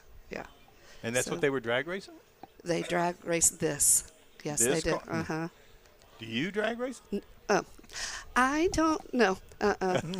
She looks over there and he says no. you No, don't. I don't drag race The this. insurance man is listening. I heard. No, my other Camaro that I had, I would race it. I loved to race cars. I did when I was growing up and trashed a few of my parents. Now, But where did you get this influence? Was it from your dad? you know what? Was he a hot rodder? No, my dad wasn't. It was just I was the youngest of 7 kids, and so I loved to be around people who worked on cars. It's just something that I loved, and so I don't know. I would rather have hot rod magazines than I would, Girly magazines. girly magazines. Yeah. Yeah. You said you're a teacher by profession. Why don't you get involved in teaching an auto class? Oh, but you know why? Because I retired. Oh, you could come out of This retirement. year You I could come out of retired. retirement. I'm early childhood, so I can't do high school. I'm not certified to do high school. Certified, schmurtified. You could do it. But the hot Will rod certify, shop. yeah. Exactly. Yeah, the shop for hot rods. Yeah. I don't think you have to be certified as a teacher. I think that you Yeah. can go under the radar. Yeah, I'm quite happy being retired so Good far. for you. Yeah, Good for you. I enjoy it. So, will you guys take it to a lot of car shows? Yeah, we've gone to Hot August nights. We've went all the way out to Reno. We trailered our Oh, car wow. club went out to Reno, and Did you trailer this car yeah, here? we trailered it out to Here? Reno. Oh yeah, we trailered it here. Yeah, So we all this is- trailered ours here. I see. So this is your baby. She's my baby, but local shows, we will drive her to. We're not Good. going to trailer her. Yeah. I mean, Yeah, she's we not had she's not a trailer queen. Yeah, by we had a any means. discussion about that earlier. Yeah. No, But coming this far, I don't want to risk her on Highway 6. So, but my husband he has a 48 GMC that he's doing a frame-off restoration on. Beautiful. So this is the one that we take back and forth to the car shows currently. It's a beautiful So- car. So if this is on a trailer, what do you pull it with? He has a dually? Duramax. No, it's not a dually. It's just a It's 3/4 ton. 3/4 Chevrolet. ton. Yeah. GMC. Sorry, we're Gotcha. GMC people. GMC Duramax. Well, yeah, you know we what? pull it That's with. it's an acronym. GMC stands for God Made Chevrolet. There we go. Yeah. Yeah, but the only way to go is with the Pontiac and the GMC. Did Just- you know that? GMC, God made Chevrolet? You forgot it. You've tried to. You didn't have to go too far to try to forget it. Yeah, I got it. I understand. Well, So, but we get a lot of people saying, "I had one just like that." I love I had that a buddy of car." mine had a blue one, 77, in high school. He was like the cat's meow when he got it. Yeah, we enjoy it. We have a lot of fun. We do a lot of like Christmas parades and things like that. I decorate up the Firebird with lights and all of that. We now, go do you to this- do the cleaning, the detailing under the Uh-huh. hood and all that? Yeah, Is the underside as clean as the engine I compartment? can't say that. I won't say that. All right. Do you see how low that is? Yeah. I have to hook it up to get it in the trailer. I don't want to have to get up underneath there to clean it too. Okay. Well, So, good. Yeah. That means you can drive it. Yeah, Yeah, I got it. Just drive on clean roads. I had a car that I had the underside pinstriped. I'll never do that again. Oh, No. oh, yeah, No. Live and learn, you know. yeah. Yeah. So we do have fun with it. Now, do you? What car club are you in? Great Classics. We're out of Houston. So Whereabouts in Houston do you live? I live in Magnolia. Okay. And most of ours are at northwest Oh, okay. Houston is where our car club's out Where of. all the growth is, where they can't build freeways and roadways fast enough. Yes, sir. We have about That. 900 homes coming in out there where our rural area is right now. Yeah. So what Small what subdivision. main drag strip is out there at 1488, or where are you? We don't have a drag strip. Well, you know what I'm saying. Now, Yeah. where's your It's main? FM 1488. I got It's that. 249. 249. Yeah, okay. 249 right now is not so crowded. You can Yeah. open these up on 249, Yeah. clean them out. You know, it's maintenance. Maintenance, Getting them out there. research. We do a lot of Yeah, research It's ourselves. maintenance. I wish you could see the smile on his face. Yeah, she's mine. That's my girl right there. Yeah. So yeah, we have a lot of fun. We do. We Now, have. how many in your club? Oof, About. we have 20. 20? I think, yeah. So at 10 cars or 20 cars? 10 cars, yeah, because you Yeah. got Yeah. couples. Yeah. So about 10 cars, that's perfect size. And please tell me that you don't take minutes at your meeting. God, I can't. Do you have meetings? Yeah, we have majority meetings. Margarita meetings. Yes. I think that's what he said. And where do y'all go get margaritas? You might find us out there with you one night. Oh, yeah, you make your own. I got There's you. nothing wrong with that. Is this They is have this a them garage anywhere. party that you're talking about now? Car shows. Okay, so somebody brings along. Do you have the frozen margarita machine? I got a friend of mine that actually has a couple of them. Yeah. And so he brings his the margarita machines. It's all made up. Yeah. Perfect. Self-serve. Yeah. That's right. Self-serve. So yeah. Well, And we've also done Cruise the Coast too as well. have Oh, you? yeah. We've That's been the there. one out of Mississippi, right? Yeah. Yeah, Biloxi. Yeah. Biloxi. How was that? It's too many It's- cars. It's a lot. It's hard on these engines when you're going and stopping and going and stopping and Yeah. going On and the stopping. coast in this Uh-huh. kind of weather, on the Yeah, humidity. it's I was at hard one on maybe these 20 cars. years ago. A long time ago. I was We've at done one. them for the past 5 years or so. What is it, March? Is it in March? I'm sorry? October. October, Oh, so it's it's coming up. fall. Have you all registered this year? Natchitoches. We're going to Natchitoches. It's a lot like Granbury, a small little town. What's in Natchitoches? A beautiful car show. It's Really? really well ran. It reminds us so much of Granbury's. This is our first time here. Oh, really? Yeah. On the and- 50th. That's good. Yeah, we found out. I found out about this. See, we have GR8 Classics on Facebook. But you said you graduated high school here. We moved away. I moved away. My dad It traveled couldn't a have been lot. 50 years ago because this is the 50th one, so you had to know about it. No, I didn't She's know. not wow. 50, Jeff. No, God well- sakes. Oh, I like you. I like you. Dirty old man. I like you. Yeah. No, I found out about this on Facebook. We do a lot of the ones locally. Gotcha. We do a lot of the charity ones locally. And I found this on Facebook. I went, ooh, I need to go up to Granbury. I need to go up to Glen Rose. Need to. You still have family here? No, all of mine have passed away and moved away. So I come up to Glen Rose just because I love it and Look wanna around a little bit. see the Reminisce. old home, see if it's still standing. I didn't know that they let the trolley in, but why not? Yeah. Oh, there you go. Yeah. The trolley came to the hotel last night. Well, it comes every hour, I Yeah. think, during the day. I was thinking David was driving it there for a minute. Is that the ladies' poker run? That may be the ladies' poker could run. be. they You were want to doing. get on it? No, I'm enjoying myself with y'all. Okay, well, I'm good. good. Yeah. That's complimentary shuttle Is, service. is that the poker run for the ladies? Oh, Ah, the So we're square trying- tram. You can't hear it, but he says that's the tram that's going to take the ladies down to downtown and back. So Yeah. He's rounding up the ladies. that's it. so What were you going to say, Mars? no, I'm still back at Natchitoches. I've been over there during Christmas whenever they have Yeah, a big mhm, Christmas deal there, and It's I beautiful. I can't imagine. Well, I'd like to imagine. I'm going to have to chase down that car show. Yeah. So when is it? October. Well, we're no, looking. that's We're Instead of- looking for a sponsor. So if you know somebody that would like to sponsor the In Wheel Time Car Talk Show, we'll go there and we'll do a throwdown car show there. Thinking the Pontiac Car Club. I mean, you got deep pockets. You know people. Clearly, I mean, look at this. Old people. Well, they got money and we're poor, so we need to do a little exchange thing here. This is a beautiful car. Well, thank you And I very can't much. tell you how much we enjoyed talking to you. Thank you so much. I appreciate it. I opened up way more than I thought I would. Well, I mean, With your family name and yeah, everything. my family name. I'm gonna have to go hide myself now. No, you're not. It's all good. No, Particularly down in the Houston area, because that's where we're from, Really, where y'all out of? I mean, out in Sugarland. Yep. oh. Well, we do the show out of Sugarland. Yeah, we Okay. did the show out of Sugarland. That's the close Sugar enough. Shack Studios. Okay. Okay, we have to look y'all up too. Well, it's the In Wheel Time Car Talk Show. And Mr. Mars has a whole package of cards that he hasn't passed out one today, but he's going to give you one. Oh, thank you. I need one. Yep.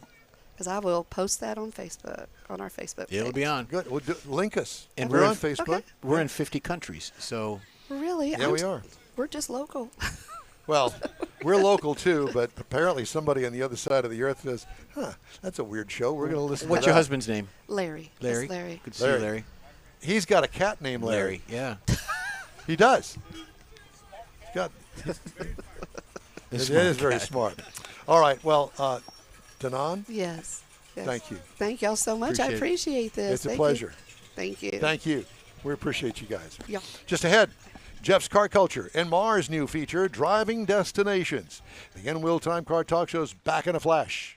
The Tex-Mex dining experience is defined by Lupi Tortilla, your destination for Texas's best beef fajitas and frozen margaritas. Since 1983, Lupi Tortilla has served authentic and time-tested recipes made with the freshest ingredients. Atmosphere is part of the award-winning experience at Lupi Tortilla, all developed in a little house near Highway 6 and I-10 in West Houston. Visit any of the Lupi Tortillas and you'll see the same attention to detail in each and every location.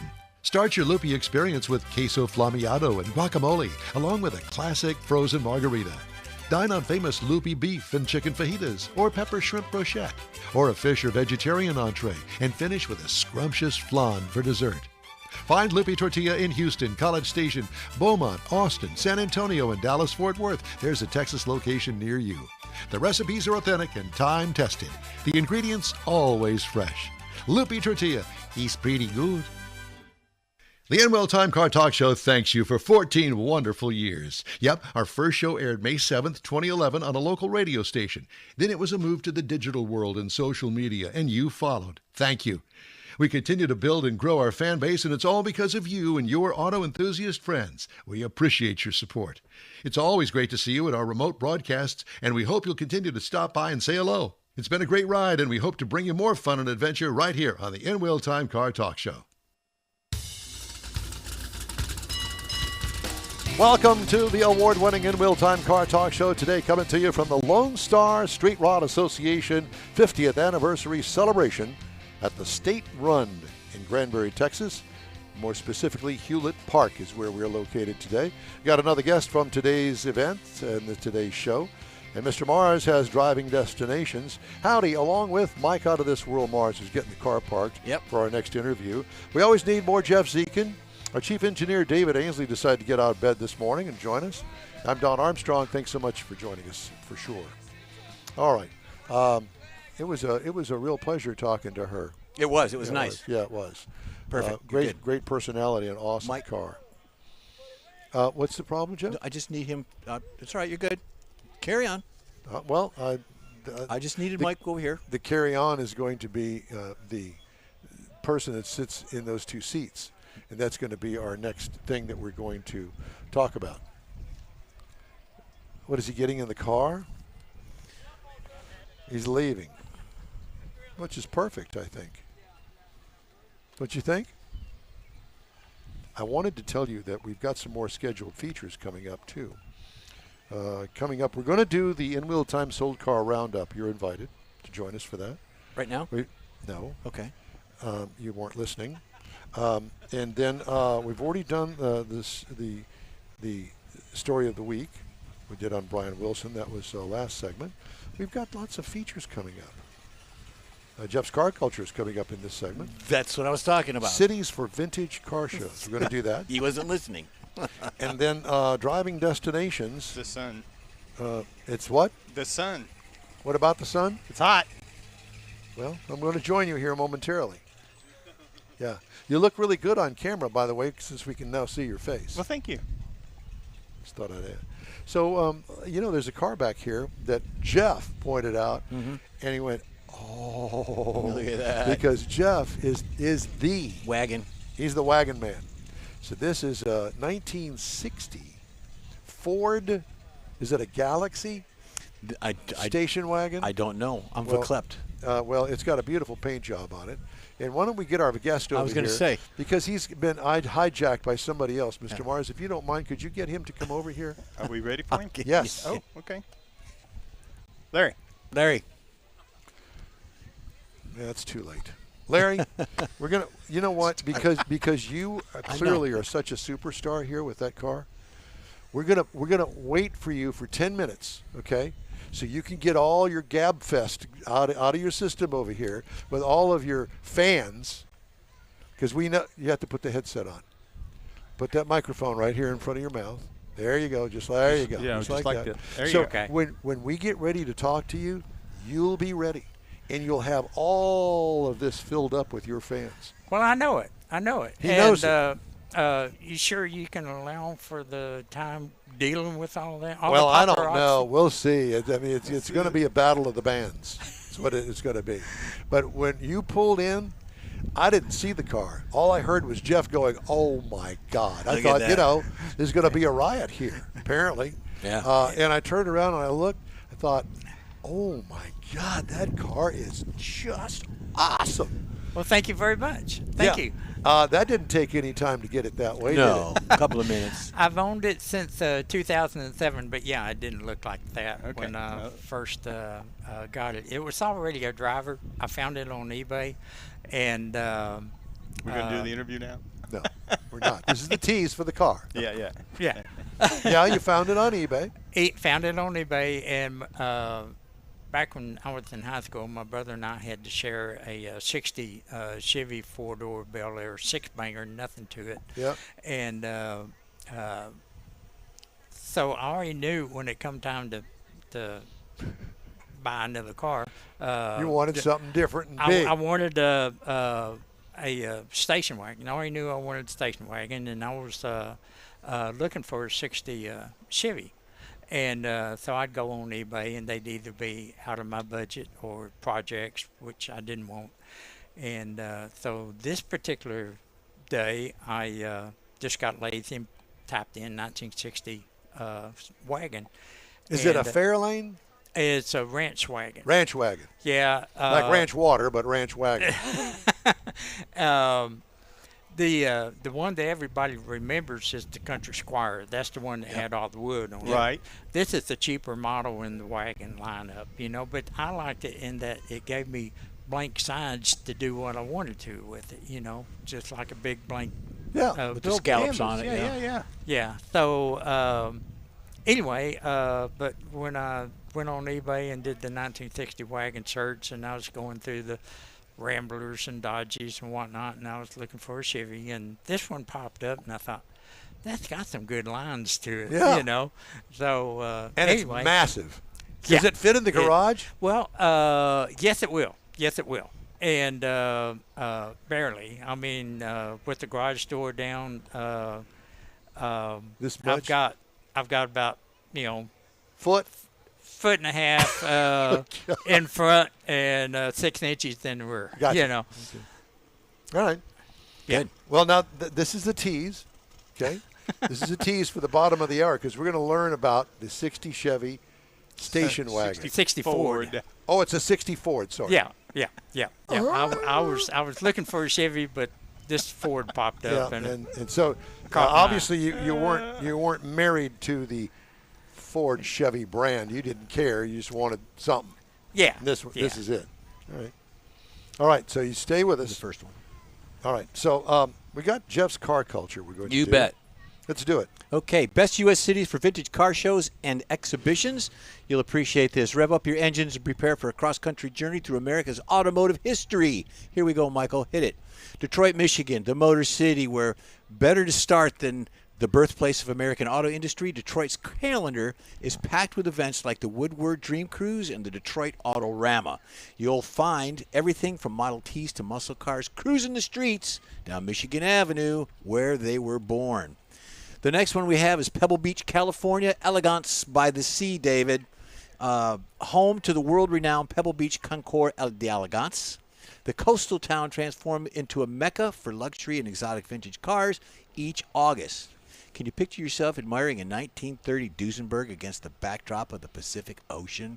That would be cool. Why do you have some Duesenbergs here? You don't know. The next one, Mike, is a Hershey, Pennsylvania Sweet Rides. Gotta love it. Known as the sweetest place on earth, Hershey hosts the AACA Eastern Fall Meet, one of the largest antique auto shows in the United States, with over 9,000 flea market spaces. It's a treasure trove of parts, the hunters of those parts, and restoration enthusiasts. And the next one we have is Scottsdale, Arizona, the Desert Classics. In January, Scottsdale becomes one thing, Barrett Jackson. This mammoth auction and show attracts collectors and enthusiasts from around the world. And if you've ever seen it, it's a true statement right there. The dry climate also makes it a hot spot for well-preserved classics all year round. Mike, the next one we have here is Carlisle, Pennsylvania, a collector's paradise. Carlisle events host numerous shows throughout the year, each focusing on different makes and eras. From spring Carlisle to fall Carlisle, there's always something for every taste. Ever seen 5,000 Corvettes down in one place? That's the place to go. Next one, Mike, is Amelia Island, Florida. Southern charm, baby. Amelia Island Concours d'Elegance is a weekend. It combines the stunning vintage automobiles with Florida's balmy weather and beautiful coastline. It's a perfect blend of high-end classics and laid-back island vibes. The next one we have is Las Vegas, Nevada. Vintage Viva Las Vegas, baby. The Viva Las Vegas Rockabilly Weekend isn't just about music. It also hosts one of the coolest vintage car shows around. Where else can you see a 50s hot rod parked next to an Elvis impersonator? One more time, Mike, is Hickory Corners, Michigan, a museum come to life. Home to the Gilmore Car Museum, Hickory Corners hosts several shows throughout the year.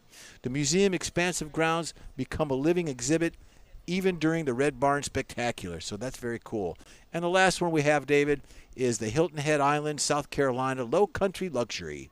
The Hilton Head Island Concours d'Elegance and Motoring Festival combines Southern hospitality with world-class automobiles.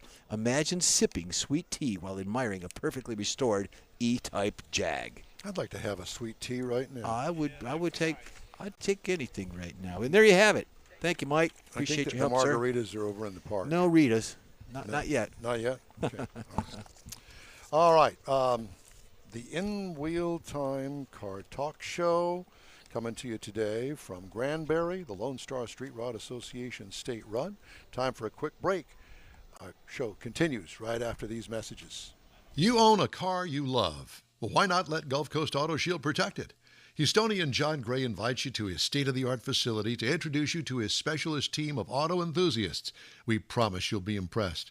Whether you're looking to massage your original paint to a like-new appearance, apply a ceramic coating, install a paint protection film, nano-ceramic window tint, or new windshield protection called ExoShield, Gulf Coast Auto Shield is where Houston's car people go. Curbed your wheels? Instead of buying new, why not have them repaired? How about a professionally installed radar detector? Gulf Coast Auto Shield does that too. Get a peek inside the shop and look at the services offered by getting online and heading to gcautoshield.com. Better yet, stop by their facility at 11275 South Sam Houston Tollway, just south of the Southwest Freeway, and get a personal tour. Gulf Coast Auto Shield is your place to go for all things exterior. Call them today, 832-930-5655 or gcautoshield.com. The award-winning In-Wheel Time Car Talk Show now reaches 5.3 million folks each year. Check us out on InWheelTime.com, the Odyssey radio app, YouTube, Facebook, and just about every other entertainment source out there, including our live broadcast every Saturday, 10 to noon Central Time. The In-Wheel Time Car Talk Show has informative automotive guest interviews, new car reviews, along with popular features including Jeff's Car Culture, the latest new cars, cruise-ins, and racing dates. It's InWheelTime.com. Join us. From the Lone Star Street Rod Association State Run in Granbury, Texas, it's the award-winning In-Wheel Time Car Talk Show. Just ahead, another participant at today's gathering, along with Jeff's Cruise-In and Events calendars. Mr. Mars is also going to have driving destinations for us, and I will bring you the stories making automotive news headlines this week. Howdy, along with Mike out of this world, Mars. We always need more Jeff Zekin. Chief Engineer David Ainsley decided to get out of bed and join us this morning. It's always good seeing David. We see him is. Every 6 weeks or so. And No, it's not that often. well, it seems like it. I mean, David's a pleasure to work with. David's looking for a place to live. Would you like to come and have him live with you? No, maybe? I'm thinking maybe there's a lot of real estate going on around this lake. He's a lake kind of guy. He's an outdoors man. He could probably find something cheap around here. Well, There's nothing cheap around here. $500,000. You can find something. You but can find a fixer-upper for $500,000, David. Yeah. See? He's in.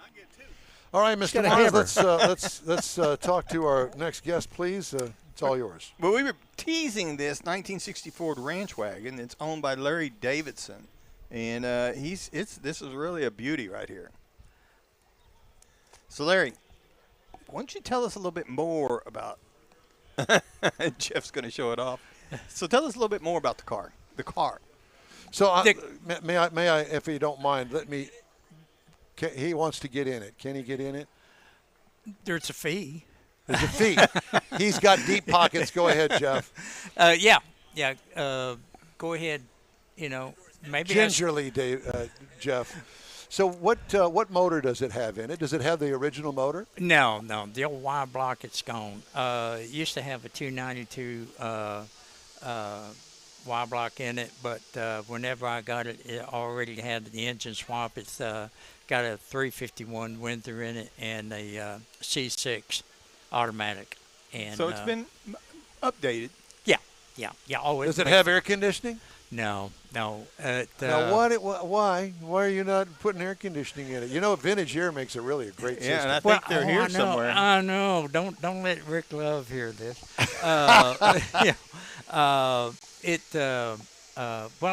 It used to, and it was causing the motor overheat, even going down the highway, down I-35.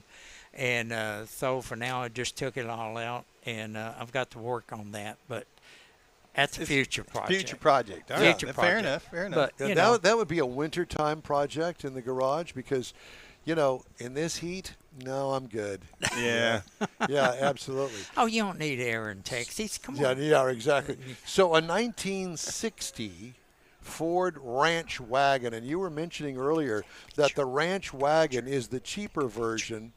The Ranch wagon is a cheaper version of the what wagon? Well, the Country Squire is the Country one Squire. that everybody remembers. Yeah. And I have a picture of the Country Squire in my home office. I'm sorry, say that again. I have a picture, 2 little pictures my son gave me of the Country Squire, 2 different colors with the wood grain. So Larry, we have a question from the audience about how wide that car is. Takes up the entire 10-foot lane. I don't know on the width. It's Big. I would like to put it up against one of those Tesla trucks. Oh, the Cyber. Oh, it's Yeah. wider than that. Or a Yeah, I'm Hummer Generation 1. thinking your grill is wide as that Tesla truck. But I do know this. In 1960, nothing off of a 59 or 69. I'm sorry, a 59 or 61 fits a 1960. Really? That's So it's a unusual. 1 year. It is a 1 year only. And The what only- what is it that doesn't fit? The grill? Pretty much everything. Really? The only thing, well, of course, 59 is a lot narrower and shorter. I've also got a 59 two-door wagon, and one day I butted both of the front bumpers up against the inside wall, put the garage door down, and measured from the rear bumper to The wall, off each one. This one was 8 inches longer, but I haven't measured the width of it. But in 1960, the government basically said you made it too wide. If you keep it up, a lot of states are going to require running lights if it was a truck. So in 61, it was obvious in 61 they did narrow it. The only thing that they carried over from 60 to 61 was the dash gauge cluster. I have Yeah. to ask you, not to interrupt, but what are these little bullet things up on the top of the fenders in the front? Yeah. For turn signals. They're called the gun sights, and originally those had just a clear plastic insert in it with a 4-pointed gold star. Well, eventually, through the years, that plastic would craze or just get brittle and get busted out and whatnot.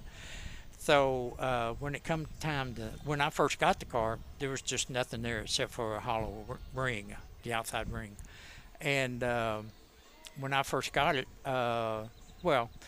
when it come time to paint the car, my painter and I was discussing what to do with it. Now you can get the Replacements. reproductions. Thank you. Inserts, but these are actually freeze plugs. I'll be darned. 1 7/8 freeze plugs that have been chromed and epoxy get in there.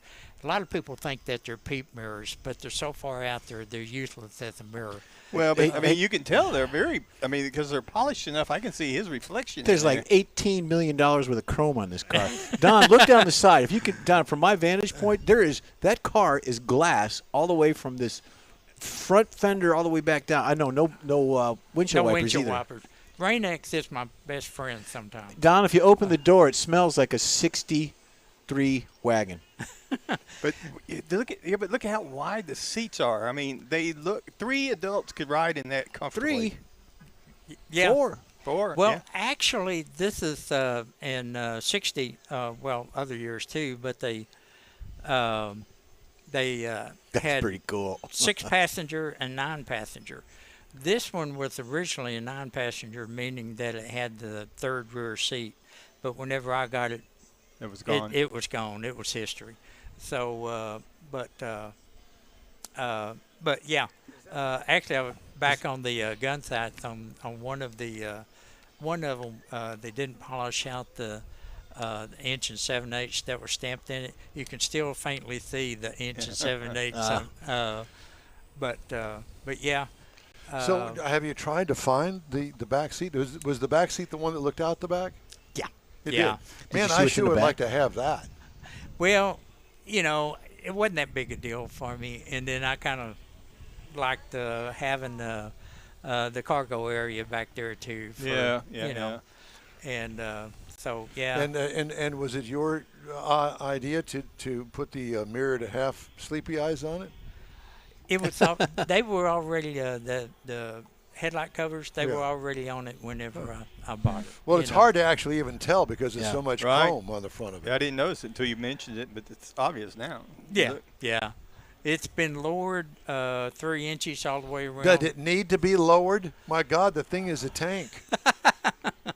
Yeah, in order to look cool. Well, it's it gotta does be- look Yeah, he's yeah, good. yeah. All right, so Low's let me the ask way you. His to shirt go. is even Yeah. sort of a blend. He's kind of like doesn't overpower the match, but he's color coordinated with his car. My next question is the skirts. Yeah, The fender rear skirts. skirts. Wagons didn't come with skirts. They were I know. just for the Galaxies and the sportier models. Did it fit the fender? No. Same exact skirt. Same exact So skirt. the wheel opening is the same then. Yeah. And all I had to do is just put a couple of pegs in the. So it clip on.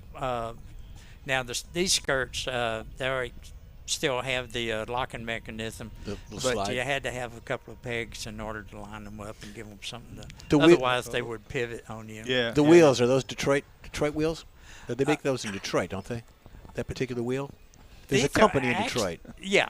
These are actually original station wagon wheels. Oh. They're 14-inch, and how you can tell is that there's no slaunch where the Vents, the yeah. center meets the rim, and for whatever reason, It's just a solid steel wheel. it's solid steel wheel. Yeah, I'll be darned. and I wanted 14s just.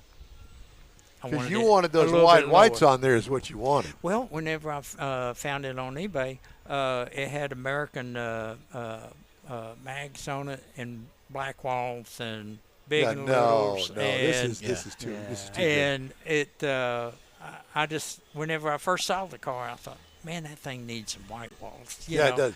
And so I've come up with the wheels. And originally the car was silver, but the dash and all the window bezels were Powder they blue? haven't been repainted. They're the same color as when I bought it. And so to me, the silver and the blue didn't really click. But I drove it like that for, I don't know, 7 years or so. Wow. And but the first thing I did was put the wheels on it, had them painted blue to bring that blue back out that was on the dash and everything. And then when it come time to paint it, well, one reason I went ahead and had it painted is every time I'd wash it for a show, I'd either see an existing rust blister get worse or a new one pop up. Yeah. And it's like, okay, you got to do something here, you Yeah. know. So I told my painter, rather than repaint the dash and all the interior trim pieces, let's just go ahead and paint it blue. And it ended up being a lucky decision. I mean, No, it wasn't. You can't tell people that. You got to say, I researched I this. picked it. Yeah, I wanted yeah. that color. Because I'll be honest with you. My sister had a car similar in color. It was a Ford station wagon. I don't remember what make it was. Yeah. But it was that close to that color. So Yeah. Ford had a color that close to that back in the day. Just I've saying. heard that. Yes. I've heard that. And I really haven't researched. Just Would the you ever color. sell it? Would I? No. If I I'm- offered you $500,000 for that car, I bet you'd sell it. keys are You know in what? it. Yeah. So when you pull into a show like this, and you've never been, the people don't know who you are. Do they come running to you really with do. throngs? Well, he parked it and folks were gathering around. Yeah, they really do. Yeah, there's a lot of rubbernecking, which I think is cool. It is very cool. Well, Yeah. it turned me around when he pulled in. Yeah. Well, Yeah. I will tell you that there was a day when station wagons were not cool. The funny thing about it is, today, they are the hot thing. I know. Right. And you can't find them anywhere. People are snapping them up left and right. It's the original sport utility. It is, actually. Yeah. Well, a lot of them either were crushed or ended up in demolition derbies. Yeah. You know. Yeah. And then crushed. Or parts cars, yeah. Yeah, and yeah, I've had a lot of fun with this car. Did you see the little scooter in the back of it? I did. Yep. Yeah, that is, they called it a jetmobile, and it was made here in Texas from 1946 until 1948 out of World War II practice bombs, and the demise of them was that they were so simple that a lot of people just running down to the Army surplus store and getting Buying a 'em roll up. bomb and welding the bicycle seat to it and making your own steering and put axle in the rear, and they had the same thing. Yeah. I've only seen about maybe 5 out in the wild, Yep. true jetmobiles. I had one guy up at the Invasion in Dallas. He knew what it was, and he approached me and said he has one that's never been ridden on. It was in an old Macy's somewhere, and when they got finished displaying it in their toy department, they put it up in the attic, and that's where it sat until he got it. They were originally red oxide primer with a yellow decal on them that said Jetmobile. But It's very nice. So is this your first time here? no, I used to be a director for LSSRA and on 3 different time periods, and so yeah, I've been behind the curtains and in front of the curtains here at Well, the state. this is absolutely fabulous. Well, thank you. Congratulations, and I mean that sincerely. It's a beautiful car.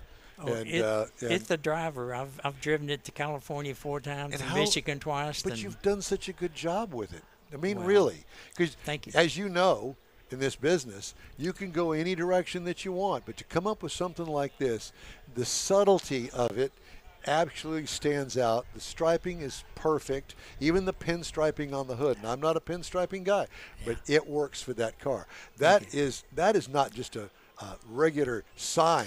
That is a billboard of magnitude right there. It's huge. Yeah, Yeah. it is.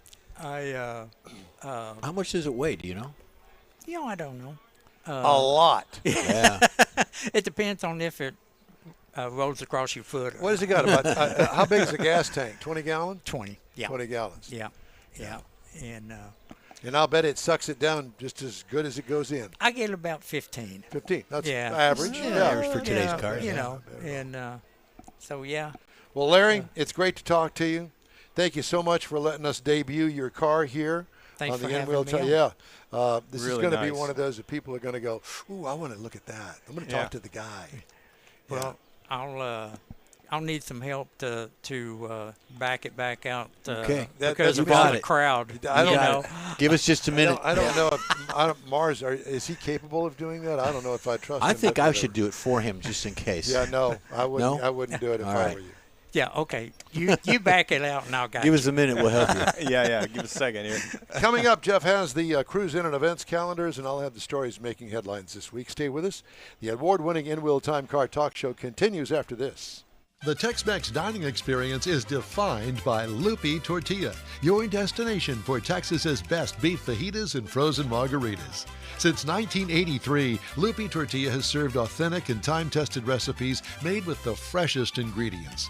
Atmosphere is part of the award-winning experience at Lupi Tortilla, all developed in a little house near Highway 6 and I-10 in West Houston.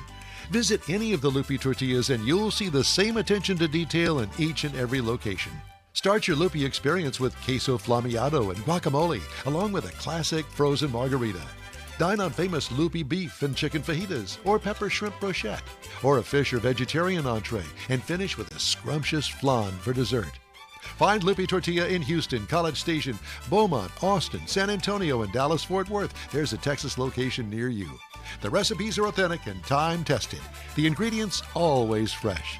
Lupi Tortilla, he's pretty good. The In-Wheel Time Car Talk Show thanks you for 14 wonderful years. Yep, our first show aired May 7th, 2011 on a local radio station. Then it was a move to the digital world and social media, and you followed. Thank you. We continue to build and grow our fan base, and it's all because of you and your auto enthusiast friends. We appreciate your support. It's always great to see you at our remote broadcasts, and we hope you'll continue to stop by and say hello. It's been a great ride, and we hope to bring you more fun and adventure right here on the In-Wheel Time Car Talk Show. And today, In-Wheel Time is at the Lone Star Street Rod Association. Woohoo! State run. 50th anniversary is what the Street Rod Association is celebrating today. From 49, and it's also Father's Day weekend. So for all you dads out there, thanks for joining us. We appreciate you. I'm looking at a 1956 Buick. I don't 3-holder, 4-holder, that red one over there. No, that's an Oldsmobile.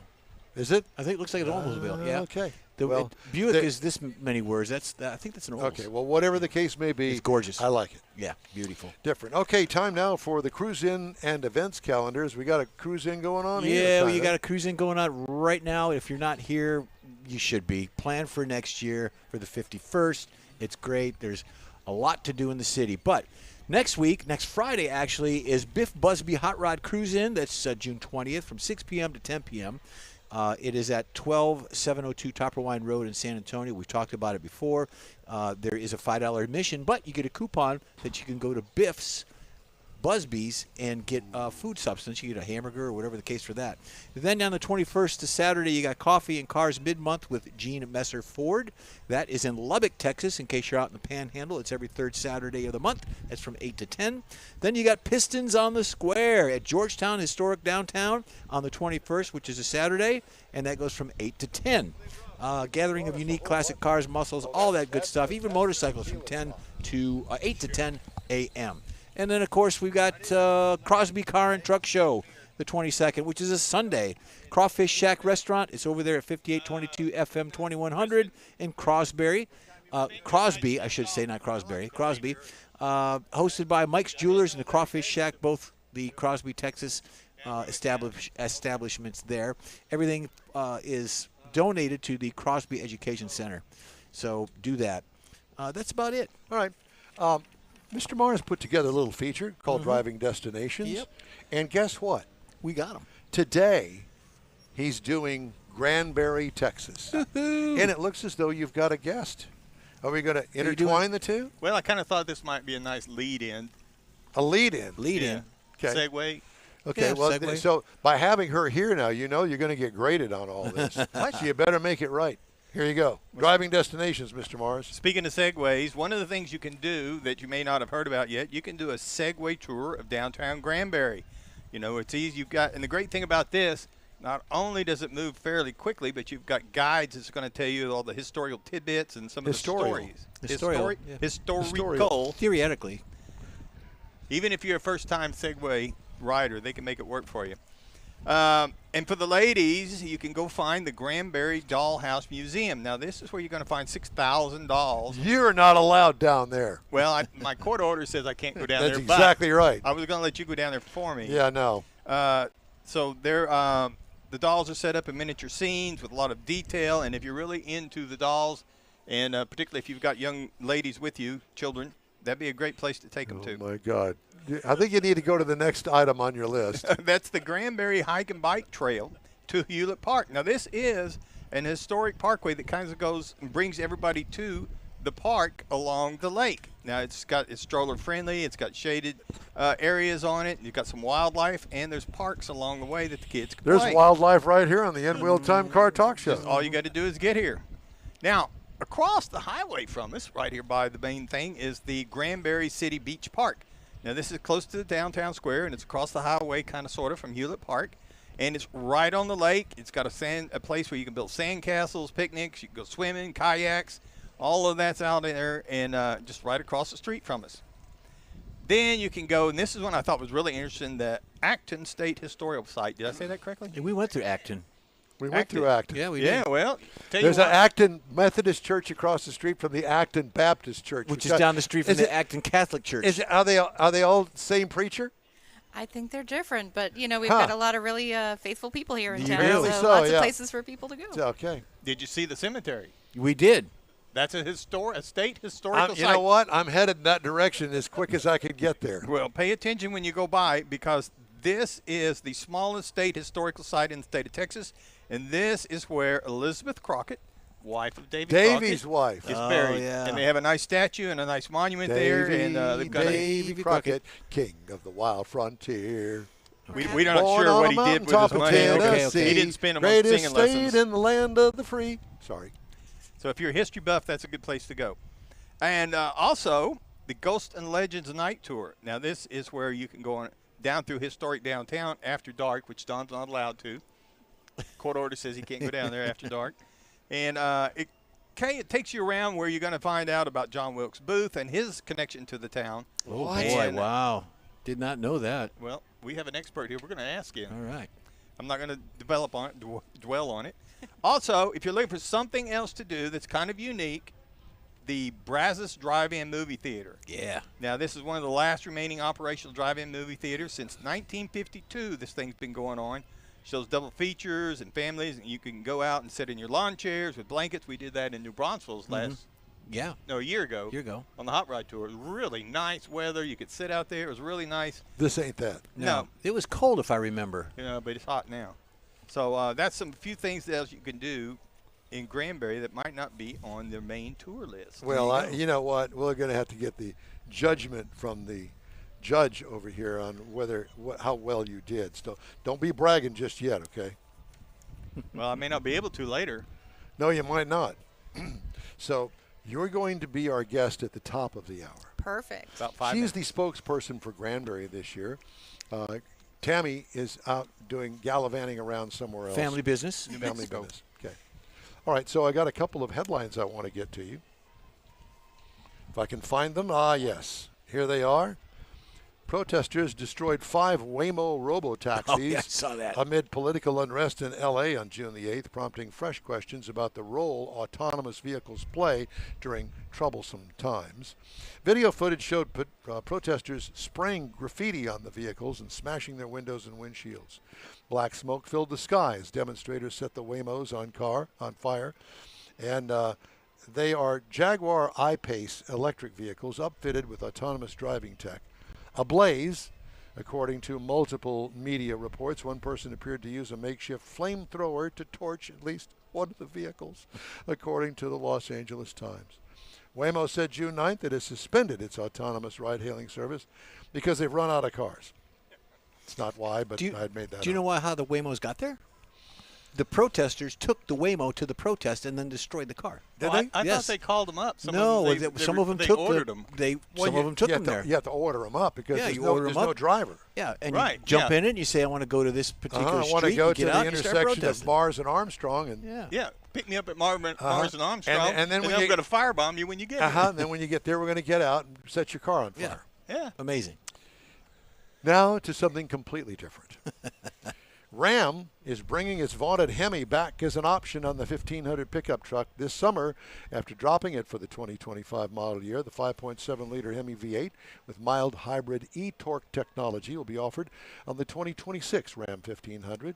Tradesman, Bighorn, Express, Warlock, Laramie, Rebel, Limited, and Longhorn trims. I think that's pretty much all of them. The engine's available as a $1,200 upgrade, delivers 395 horsepower, 410 pound-feet of torque. Ram CEO Tim Kuniskis made the Hemi's return a priority when he came back to the brand in December after Carl, the then CEO, resigned. He didn't resign. He got fired. Just saying. Yeah. I know we're kind of brutal at times here on the In Wheel Time show. Well, some of us. What are you then? I'm not brutal. You're not? No. Mars is. Never. And not only that, but he hangs out where there's dolls around. Oh, boy. 6,000 of them. 6,000 dolls. You know, that's something that you would find the family cat parked in the middle of them. And all you could see, all the dolls, and then all of a sudden, if you look closer, there's a cat head. There's in Larry there. the cat. Larry the cat. It's one of those. You've seen those on Facebook, haven't you? Absolutely hysterical. Pictures of that. Yeah, all dolls or animals, stuffed animals, whatever, and then all of a sudden you look and you go, It's not right. there's an arrow, and it's the real live cat in there. Funny. All right, time now for a quick break. We'd love to hear from you. Shoot us an email. The address is info@inwheeltime.com. We are back after this quick break. You own a car you love. Well, why not let Gulf Coast Auto Shield protect it? Houstonian John Gray invites you to his state-of-the-art facility to introduce you to his specialist team of auto enthusiasts. We promise you'll be impressed. Whether you're looking to massage your original paint to a like-new appearance, apply a ceramic coating, install a paint protection film, nano-ceramic window tint, or new windshield protection called ExoShield, Gulf Coast Auto Shield is where Houston's car people go. Curbed your wheels? Instead of buying new, why not have them repaired? How about a professionally installed radar detector? Gulf Coast Auto Shield does that too. Get a peek inside the shop and look at the services offered by getting online and heading to gcautoshield.com. Better yet, stop by their facility at 11275 South Sam Houston Tollway, just south of the Southwest Freeway, and get a personal tour. Gulf Coast Auto Shield is your place to go for all things exterior. Call them today, 832-930-5655 or gcautoshield.com. The award-winning In Wheel Time Car Talk Show now reaches 5.3 million folks each year. Check us out on InWheelTime.com, the Odyssey Radio app, YouTube, Facebook, and just about every other entertainment source out there, including our live broadcast every Saturday, 10 to noon Central Time. The In Wheel Time Car Talk Show has informative automotive guest interviews, new car reviews, along with popular features including Jeff's Car Culture, the latest new cars, cruise-ins, and racing dates. It's InWheelTime.com. Join us. Welcome to the In Wheel Time Car Talk Show today, coming to you from the Lone Star Street Rod Association's 50th anniversary state run in Granbury, Texas. And it's Father's Day weekend, isn't it? It is indeed. Just ahead, another guest from this 50th anniversary celebration. Also, I'll give you my thoughts on driving the 2025 Chevrolet Equinox EV. And Jeff has the Motor Minute in this segment of the In Wheel Time Car Talk Show. Howdy, along with Mike out of this world, Mars. We always need more Jeff Zekin. Chief Engineer David Ainsley got out of bed this morning and joined us here in Granbury. Yep. It's a miracle. I'm Don Armstrong. Thanks so much for joining us. We appreciate you. Mr. Mars, why don't you introduce our next guest? So this is Kristen Gibson. I'm sitting there putting an R where there's not one. Kristen Gibson from the Granbury CVB. And she's one of the big sponsors out here at the event, has been since they started coming up here in Granbury. Absolutely. So glad you're here to join us. Thanks for having us here today. We love having y'all in town and seeing We all appreciate You don't know it. that Yeah. yet because we haven't left town yet. So there's history to be made. Yes. We might make it after the show today. That's perfect. Is it? The Are the city police? motto, You know, I haven't seen any Granbury police. Do you have those here? we do. Do We ya? do. So watch Really? out. We They're didn't the see any ones that- last night either. They're the Move that ones that told us we had to be out of microphone a little town. closer to Sure, gotcha. Our city motto is where Texas history lives. So if you make some while you're here, we would love that. That's on the. There's a Make tank some out here. Texas history. There's a water tank out here with that. It's got bricks on it. But yeah, we were told to be out by 4. Oh, wow. Yeah. Yeah. Out of town by 4. Otherwise, They're they just will. running you out of town? Yeah. They running will. me out They of will escort us right out to the city limits. I think we'll take good care of you while you're Nah, here. thank you. Yeah, well, you always do. You and we have already. appreciate it. This- You know, the for this. hospitality here is absolutely Incredible. stupendous. It It really is. is. And you guys It's do unheard such a great job at all of the hotels. They're all in tune with what's going on with these guys. The Lone Star Street Rod Association. It is it's remarkable because we have been to events where, who are you again? Oh, no. And they don't really do that here. They know why you're in town. Well, that's an effort on everyone's behalf. So we love our visitors here, and so we try to do our best to get to know you and get to know what you like and how we can best be of service to you while you're here. So And you know, and that's one of, I think, the draws of coming to Granbury, because I'll be honest with you, no offense, but I will tell you that I didn't know about Granbury until we got invited up here by the Lone Star Street Rod Exactly. Association. We came up here and we go, dang, Where's this kind of been all our nice. lives? Yeah, why? Because it's off the beaten path. Let's face it. Sure. I mean, if you're from Fort Worth, you probably know where Yeah. Granbury is. Yeah. Being from the Houston area, it's out of the way. We have to come up Highway 6 and through Bryan College Well, Station. that's the scenic route. sure, that's how I go to Houston. So There- that's perfect. There you go. But you got to admit, I mean, it's kind of a back way to get up here. Sure. Because the first time I came up here, I went all I-45, did. mistake, Yeah. through Ennis, Yeah. and then traveled, out to L.A. and back to get here. Well, when you're in beautiful cars like these, you like to take those scenic back roads. So well, we I, hope you'll well find I, I us. wasn't driving a beautiful car, and that would have been a whole different story. But, yeah, and, it's funny because you've got vehicles here from pretty much all over the state of Texas, and I think even beyond. We've been kind of focused in on the Texas guys that are here only because they were available and they had some really nice rides, Sure. And that kind of goes hand in hand with this event and the fact that it's a wonderful mix of hot rods and resto mods and cars that somebody goes, what do you call that again? Yeah, it's a truck. or a station wagon or whatever the case may be. So it's a very unique event. And I will say that I thought, man, is everybody going to wind up showing up tomorrow? Because we didn't get the vibe when we were here yesterday afternoon. And I've never seen the park more full. It's really full this year. It looks Yeah. like we've got a great turnout. Yeah. Like he said, exact opposite of what we were last night. We were thinking there's a lot of spaces open, but Not you're right. today. No, not today. And we had no trouble getting into the restaurant. We went over to Vito's. Vito's. Ooh, they have a really good menu over there. Yeah, they do. If you're into, And it's reasonably priced. Yes, It's absolutely. not out of the world on a family of 4 with their kids, whatever. It's affordable. And their portions are giant, Oh, so they you are. end up with Yeah, yeah. lunch for the next Yeah. day. Yeah, Very that's it. possible. The other thing I wanted to remind everybody of, we're not going to go there today, but we understand that there is a great eatery in the downtown area that you got to get reservations like a month or two in advance. Yes. And what's the name of that? It is Christina's American Yes. Table, and it is in the bottom floor of the newly restored historic Nut House Hotel. The Nut House, yes. Fantastic food. So, yes, you definitely need a reservation, so hop on in there if you get a chance. Now- Tammy described that for us last time she was on the air when we were in the studio, but Yeah, yes. it's great, and it's at the bottom of the hotel. You know how many rooms the hotel has in it? They have, I believe it's 7 rooms. 7 rooms. And it is beautifully restored. It had What does that take, about a year to get a reservation there? no, you can on certain occasions hop in. So it's a really beautiful, freshly restored property. We recommend about 3 months out if you have the opportunity to make your reservation there. But it is fantastic. But you know what reminds me of? You've got a beautiful park. You've got the lake, wedding events. Yeah, yeah, You can all stay that. at the hotel. You know, as a private area of 7 rooms. And It's like you're downtown gonna is be not that bothered. far from here. How many miles?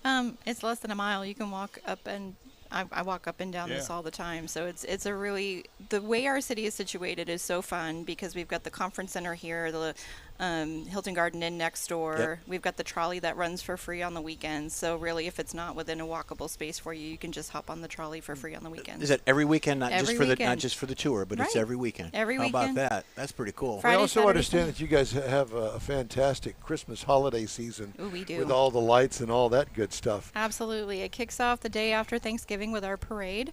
And then Santa's house is open all season long. And then we also have a country Christmas petting farm that families can come and see all kinds of great little animals. Even a little wallaby is out there. And so you get to do the little petting farm, do your Christmas shopping, and it's just a magical experience. When did Granbury get the reputation as a destination place? Man, I moved here 20 years ago. I've seen a lot of really great changes and updates. It's been really thoughtful and well done. So even back, my husband remembers coming here as a kid. So probably It's the kind of like a 60s. well-kept secret for us down in Houston. Yeah. Yeah, it is.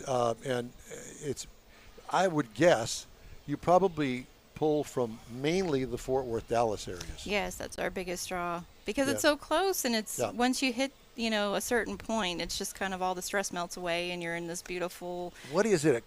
Is it a couple of hours from DFW Airport? It's about an hour and 10 minutes or Okay. so. It seemed like a lot longer after I got off that airplane flight from Denver and landed there, picked up the car and came down here. I'm thinking, my God, I've been in an airplane or in a car for the past year.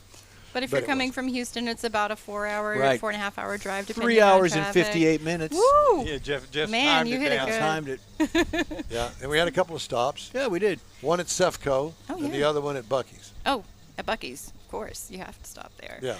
But there's lots of great ways. It's just such a cool place to come to, and it's not too far from just about anywhere in this area in Texas. And so it is a little sleepy-ish vacation town, but it has so many amenities, lots of live music, lots of great places to eat. So it's a fun place Well, to the hang other out. thing is that I don't think that we focused enough on, and that would be the lake. Mm-hmm. And the fact that I would imagine that there are a lot of weekenders that come up here for lake, even, Verbo or whatever it is yeah. that they're doing that. But I would imagine that at this point, they're quite a real place to call home now for a lot of people, that this used to be the weekend house and now it's the a real, house. yeah. Absolutely. Yeah. Yeah. That they live here year round. Yep, and you can actually, any time of year, you can hop on visitgranbury.com. We have a webcam that points at the lake, so it's the lake cam. Yep. And if you just need a moment of zen or you want to check out how the lake conditions look like, you can hop on that anytime and check it out. So you can see people water skiing or having fun on their boats all day long. So we like to check it out every once in a while. Do you live on the lake? I don't live on the lake. I live Okay. just off the lake, but it's a really easy trip too. So So are you going to go on the big cruise tonight? the big cruise tonight. I am not going on the big cruise Because you weren't tonight. invited?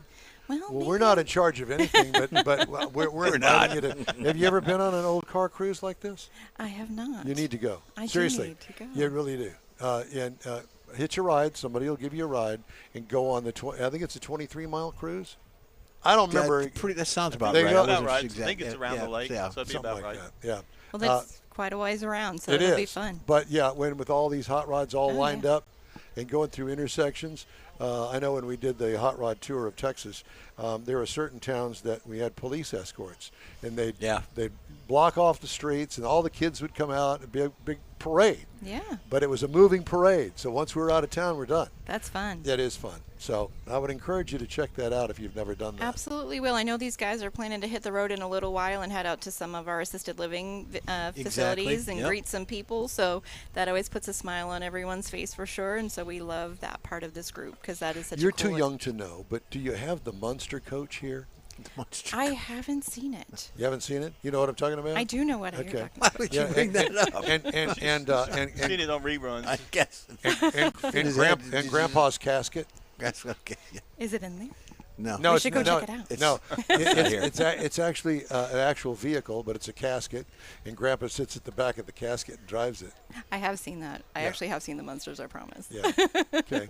Just checking. Don't Well, ask. Don't it's ask. great. So you're going to take some of these cars and go around to the nursing homes around here. And so what is planned? Do we have a band coming in later today here? No, the group is heading down to the new Granbury Live, and they're going to see a Heart Tribute Band Yes, this evening. yes, So we that's heard about really that, yep. exciting. So we're really happy for them to be doing that. That's a great concert. So a lot of people are hopping on over there. How many afterwards. people does that seat? I was going to ask about that. Yeah. It's a small venue, so it's just I believe it's just around 200. It's a pretty tiny place. So It used to be a movie theater, didn't it? that one did not. It was it used to be a car dealership, I believe, and even then better. How appropriate. Yeah, exactly. now it's Come on turned into the service department. We'll check your tires, and you can hear a concert and you while can have you're a show. Yeah. So it's a really cool venue. It's touted as one of the most intimate venues in Texas, and so it's a really cool place. You're really up and close with your talent, so it's fun. I played in a gig at a textile mill one time. Really? Yeah. It Were was there a sewing nice- machines in no, there? No, it's a venue now, but it used to be a textile warehouse or whatever. They had silos and things for all the Yeah. stuff. Cotton and stuff. Yep. The nylon, Dacron, Rayon. rayon. Rayon was big, yeah. Yeah. I remember him. It wore glasses. That was Ray Rayon. Oh. Listen, don't get me started with that. It's hot out here. He's lost to take his shirt off. Well, I've already He done that did. once, He did that twice one. actually. If you there's haven't noticed, he changed into white because we just put so much pressure on him. So if you've got a group and you want to come to Granbury, who do you call? Actually, you call me. There you go. So Kristen Gibson at the Convention and Visitors Bureau at Visit Granbury, and I help groups get all the way from their planning stages to getting their hotels, their venues. And how much offsite is that activities. service fee? It is free. See we are there? a city service, so An event planner free. pretty free. much, yeah.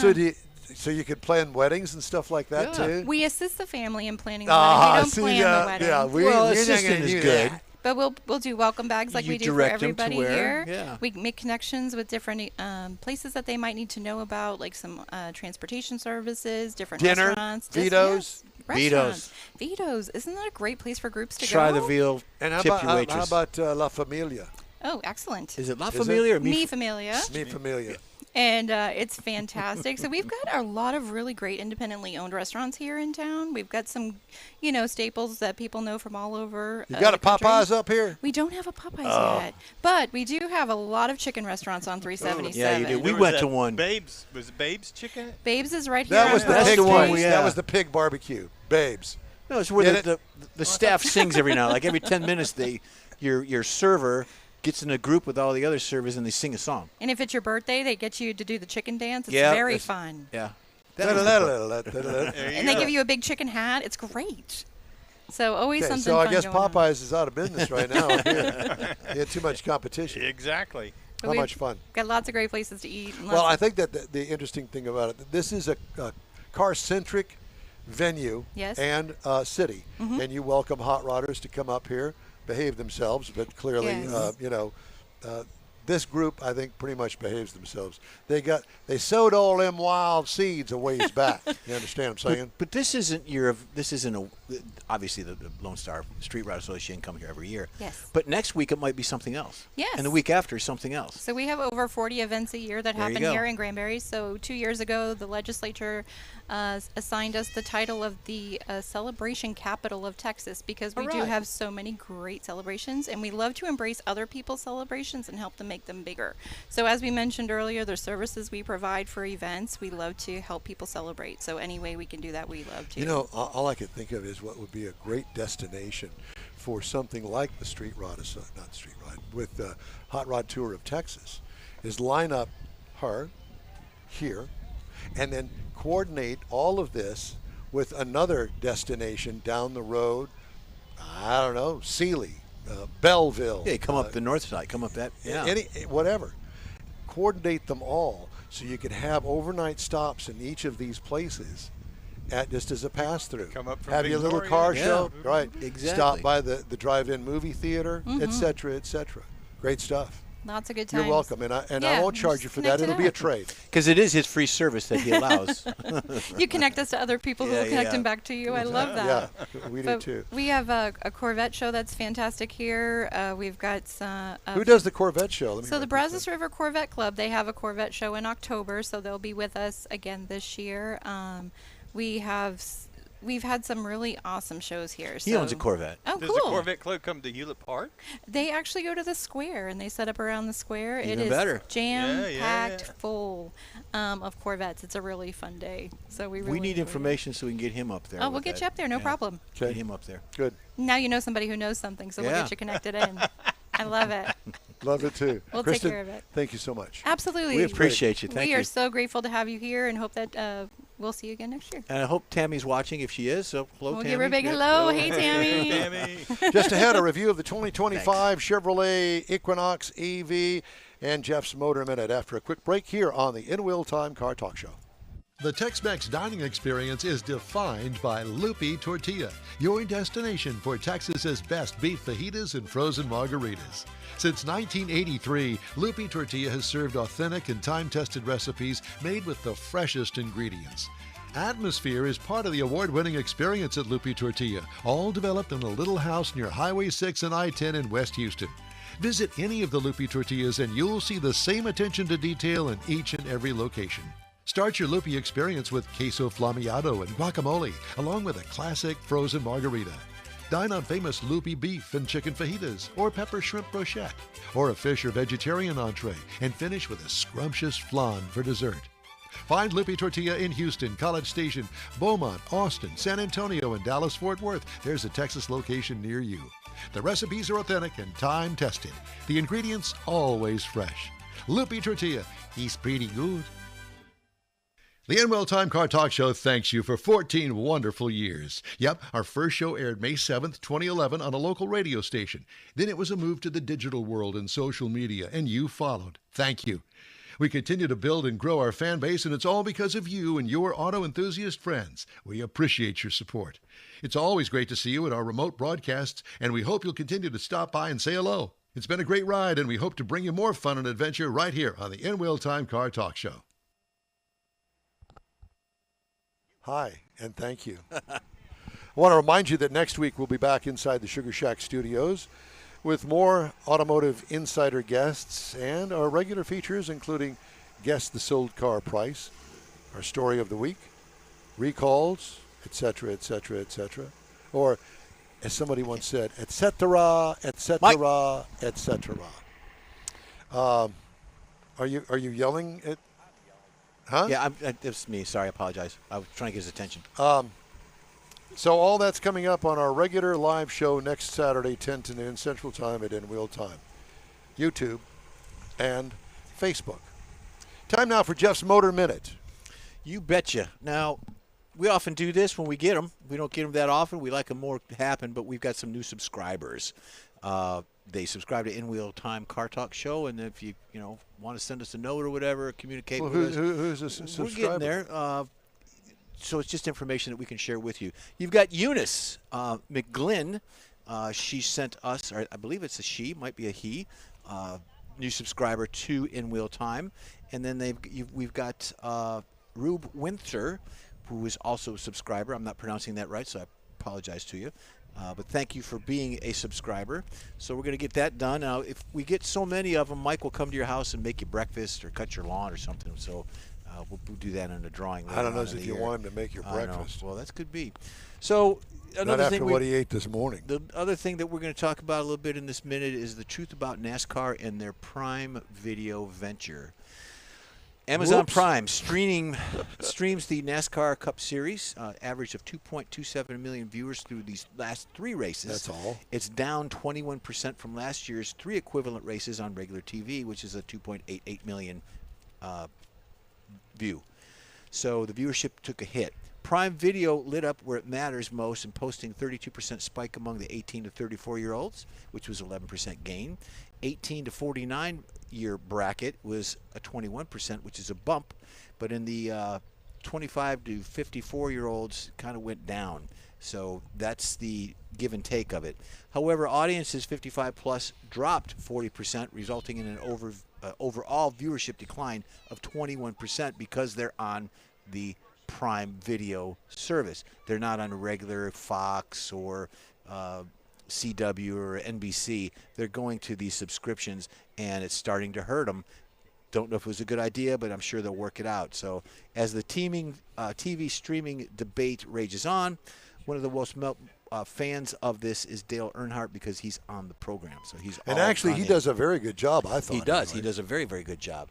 So it's not like the TNTs or the TSBs or TSNs and all that stuff, but it's less than football. A lot of the ratings are less than football. So. Well, they've got some work to do. They do. It's it's really out of control. Same thing with NHRA.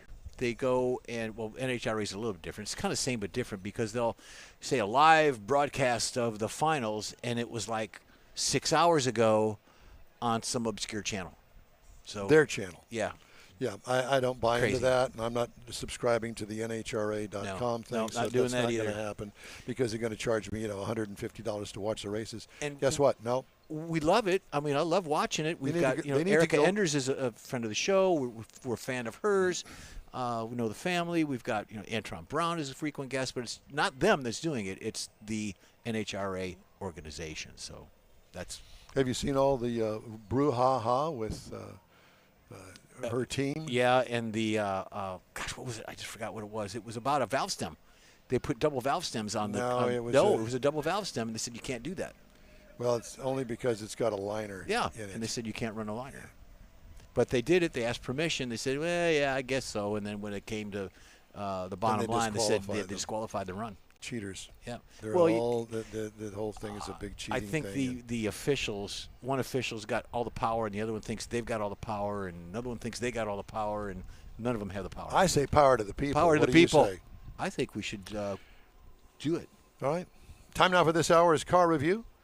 I drove recently the 2025 Chevrolet Equinox EV. Final assembly location is Ramos Arizpe, Mexico. Oh. It's available in the LT and the RS models. I had the LT. This is a small SUV. You may consider it a station wagon. Seats 5 people. All new in 2024. Swoopy aero look with an attractive overall EV look. And not that I'm a huge EV fan, but I do like this one. Extra large C-pillar could hamper the rear visibility at first until you get used to it. It's where you use your cameras. Hopefully they work. Closed front fascia design is integrated into the overall look and not an afterthought like so many of them are. Mm-hmm. Two-tone paint available to customize the look. I had a black top and a blue paint job on the majority of the vehicle. Wheels are integrated into the overall look. What could use improvement? Nothing. We like it. Interior highlights include cloth or faux leather or both. It's customized to you depending on the trim level and options that you have. Attractive and functional dash put you in charge. HVAC controls are below the center vent that keeps the dash neat looking. I wrote that. Seating is comfortable. Cargo, small, but useful size with the second row up. What I liked about it, self-driving is available if you want to do that. Why? I don't know. What could use improvement? Well, there's no Apple CarPlay. Why? Oh. Why? I'll be darned. I don't understand. I know that they want you to use their stuff, but yeah, no, not popular with the majority of folks. It's gonna cost you some sales. So why do anything that's going to cost you sales? Engine is a 85 kilowatt per hour battery. You know about that, don't you, Jeff? Kilowatt batteries. What does that translate to? kWh. No, what does it translate to horsepower?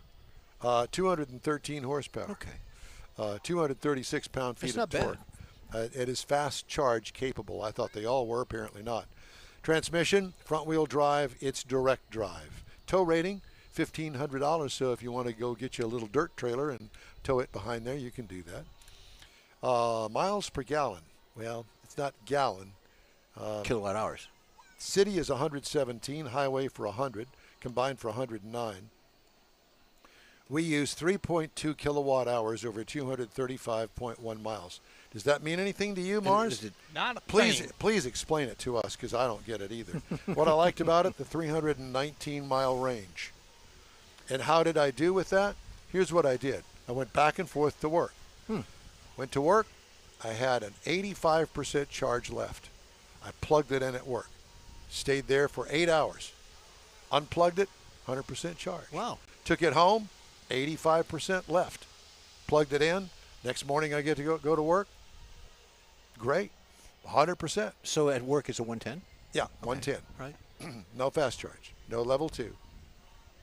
So I could work with that, so it wasn't a bad deal. It's not rocket acceleration that so many of them brag about, what you would expect from an EV, but acceleration is good. It's not that You don't need a rocket acceleration with that vehicle. you don't with any of them really. Yeah. Ride But and it's handling. fun. It has a big car ride, but it doesn't have that heavy feeling to it that you get with most EVs. I don't know what they did. I don't know how they combated it. Maybe the batteries are smaller. I don't know. Doesn't have that. What could use improvement? Using the Equinox name, and also over on the gas model, even though it's the same name, those are two completely different models. Did you know that? They're No. completely different. It's kind of like the Ford Mustang Mach-E and the Ford Mustang. No. Why didn't you come up with another name? I know that the Equinox sells for you, but could you not come up with a Equino? Why? I don't know why they do that. Unequal. An equal no knocks. Here's the actual selling thing for me. You know, EVs are pretty expensive overall. Right. Base trim price $33,600. Price is tested $50,000. Oh. Base model price $33,600. This is the entry level For the EV. For the 33. EV. Yes, for the EV. Oh, that's- Now, let's go to the competitors. The Kia EV9 starts at $54,900. The Hyundai Ioniq 5 starts at $42,600. Wow. The Tesla Model Y starts at $44,900. In my estimation, a $33,000 start price for an electric vehicle, I'm in. Well, for an SUV of that caliber with the capacity and stuff that it has, now it's not top of the line like you mentioned, but No, but you know what? Who needs it? If you're going to travel between work and home for the majority of the time, well, this is a perfect vehicle. It's maybe a pick up the CUV, not an kids in the SUV. grocery store and stuff, Yeah. you know, some little side trips, but that's it. That's it. And it's got plenty of juice. It works good. I like it. I vote for it. Okay. Very good. When you get one, I don't know what you'll say. I know that you've had some issues with some EVs that you've gotten. Not this one. It's fine. Just saying. There you go. Hey, if you'd like to get in touch with us, shoot us an email. The address here is info@inwheeltime.com. We are back right here in Granbury, Texas after this quick break. You own a car you love. Well, why not let Gulf Coast Auto Shield protect it? Houstonian John Gray invites you to his state-of-the-art facility to introduce you to his specialist team of auto enthusiasts. We promise you'll be impressed. Whether you're looking to massage your original paint to a like-new appearance, apply a ceramic coating, install a paint protection film, nano-ceramic window tint, or new windshield protection called ExoShield, Gulf Coast Auto Shield is where Houston's car people go. Curbed your wheels? Instead of buying new, why not have them repaired? How about a professionally installed radar detector? Gulf Coast Auto Shield does that too. Get a peek inside the shop and look at the services offered by getting online and heading to gcautoshield.com. Better yet, stop by their facility at 11275 South Sam Houston Tollway, just south of the Southwest Freeway, and get a personal tour. Gulf Coast Auto Shield is your place to go for all things exterior.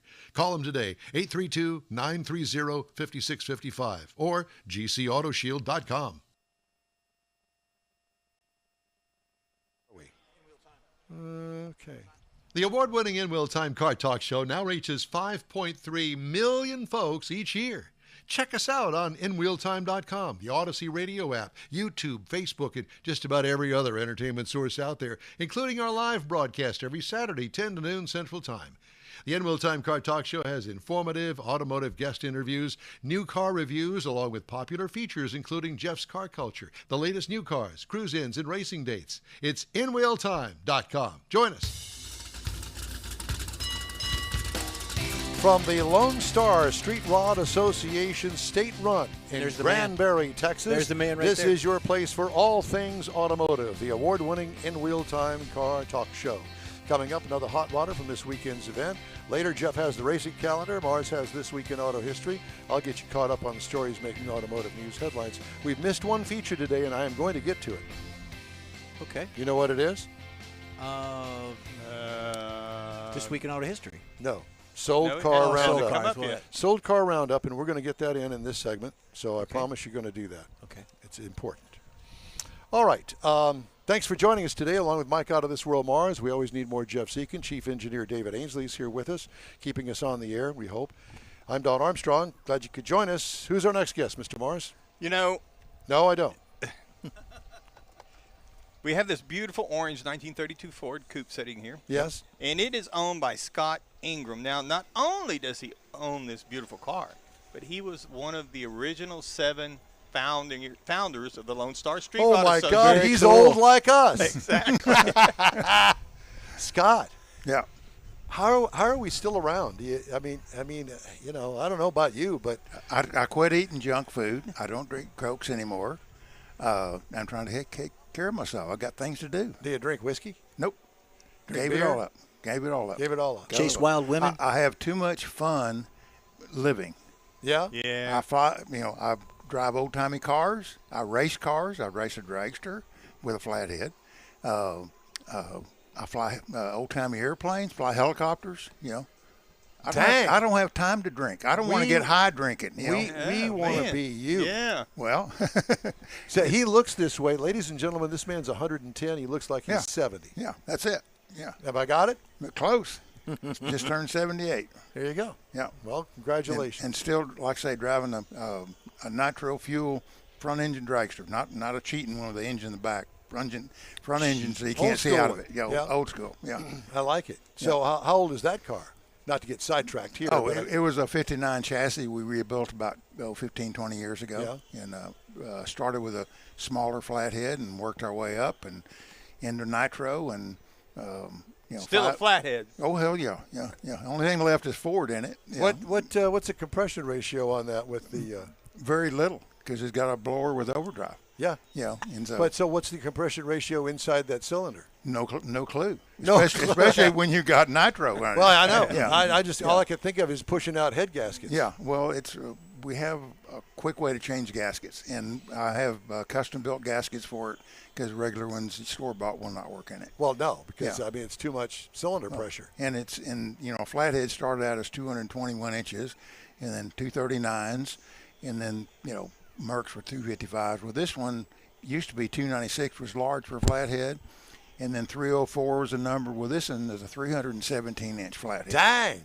It's good for one thing, going down the quarter mile. That's it. Yeah. Yeah. And you still screw the spark plugs right in the top of the Right on motor. the top of it, yeah. Uh-huh. Yeah. What kind of spark plugs you use in that thing?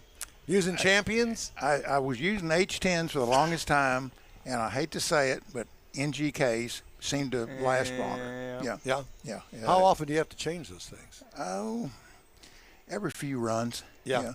It just Because usually that nitro will eat the tips off of the spark Well, plugs. I'm not running it real lean. I refuse to run it lean. I can make more horsepower. On the dyno, it was 554 horse out of a flathead. On a flathead. Yeah. Oh my Yeah, God. it's a very serious flathead, and it's all home built, all home done. None. Now, what do you do? What do you do to seat the valves in that thing? And how many times do you have to look at those valves? Hand seat them. Yeah, hand seat them. Yeah, it's no big deal. No big deal. Just put a little grit down in there. Yeah, I got the grit. I still have the Dove soap. original package of grit that I got when I was a teenager from my dad. It's empty, but I kept the can. Uh-huh. Yeah, absolutely. This is how you do it, and he'd show you. Got the little stick, Yeah. Yeah. That do you reach the stems for the valves on the side? No. You got to do it all. You got to pull the intake to get to the valves and stuff. It's a terrible design. It was the best thing in the world in 1932. Because at one time you could get to the valves, the lifters, and all that stuff on the side of some. You're thinking on a Chevrolet or an inline motor. Yeah. Inline. an inline. Yeah, inline. So this is not an inline. Oh no, V8. It's a V8 flathead. Yeah, V8 flathead with 6 exhausts, not 8, 6. They Siamese the middle ones. And people say that's a V6. No, it's not. It counts as spark plugs. Like I said, design in 32 was state of the art. And then. It was over Not with. so much today. But we weren't born in 32, so somebody taught you all this stuff. You learn it, and this was before the internet. A lot of it you learn it. You just learn it. Trial by error. Yeah. And I've been messing with flatheads. I put a flathead in my first Model A when I was in high school back in the 60s, early 60s. And so and built a go fast one back then. Old leftover parts. Let's talk about that one. Yeah, exactly. How long have you had that? I think it's 57 years now. Really? Yeah. Well, obviously you've done some work to it. A little bit. Yeah. It's ground up twice. It's still the original body and most of the frame. All steel. Oh yeah. Beautiful. Steel body. And I've. Did you louver the hood? Yeah. I did everything. And all the paint. God, I love you. I did the paint from one man to another. Yeah. That's really impressive. That paint's probably 45 years old. It's the second paint job I did on it. How many miles have you put on this thing? About 350,000.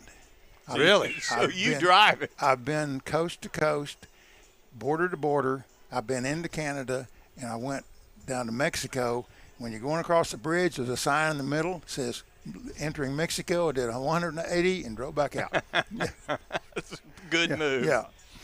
And that was like I used to drive it everywhere all the time. I got pictures of deer in the back when I went deer hunting. I got pictures towing, little 4-wheel drive Jeep things going across the creek, water over the running boards. I see you got stickers on the windshield. Have you been to Hot Rod Tour?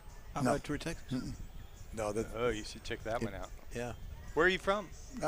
In between Burnett and Lampasas. Lampasas, Texas. Yeah. Aunt Maydell and Uncle Ernest. Yeah. You know who I'm talking about? Not really. But they sound like hometown. None of stuff. us are. Yeah. See these people out here? They don't know what you're talking about. Yeah. Aunt Maydell and Uncle Ernest lived in Lampasas, retired. They had some acreage there, very rocky landscape. Oh, yeah. But, they had a couple of chickens, couple of cows, some goats, and then they had a worm farm inside this stinky building that was very peat humid. moss. Yeah. And you'd go out there and there'd just be boxes of dirt, and they'd take the food, sprinkle it across there, and all of a sudden the dirt would start moving. Yeah. And about 5 minutes later, all the food was gone. Yeah. They had them trained well. Fishing worms. Yeah, that's exactly right. Yeah. There's peat farms up in Michigan. Yeah. It's interesting. Yeah. So this particular car, does it have the flathead in it? No, had flathead first. And I was trying to make more of a street car back in the, let me think, probably 70 or so. And put a FE motor in it, big block Ford 406, 4-speed. We were all into go fast back then. Sure. And I understand that one of the reasons that so many, this is just what I'm told, so many of those cars have Chevy engines is because the Ford big V8s like you've got in there, you had to do some manipulating to get it in there. Oh yeah, firewall's cut, and it's got room to put a blower belt because I've got a blower one of these days going to go on it. But it's now got a genuine 427 Ford in it with the cross-bolted blanes. Go fast. What year is that thing? 60s. Yeah. I was going to say 427. Yeah, it's a real 427. Yeah. And he's got the chains on the block to the frame to keep the torque. Absolutely. Yeah, and believe it or not, that works. Yeah. Oh, it does. Yeah, We yeah. used to do that, and everybody would go, "What are you doing?" Yeah.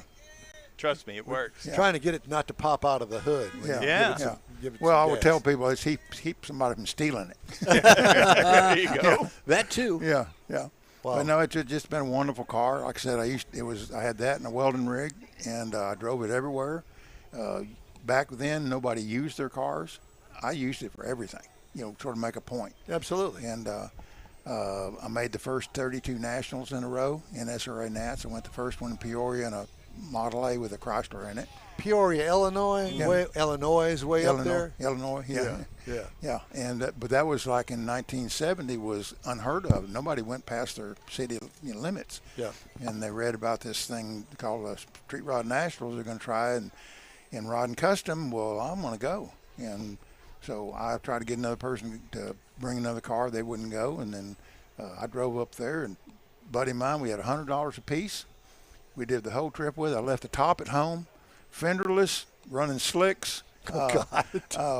It was a hot rod. It was around town. Sure. And, Drove and to shocks Peoria. were ugly, and so it didn't have any shocks. Now, after that trip, I no longer run slicks on the street, and I have shocks. Good shocks on learned. this one. Yeah. Exactly. How much fun.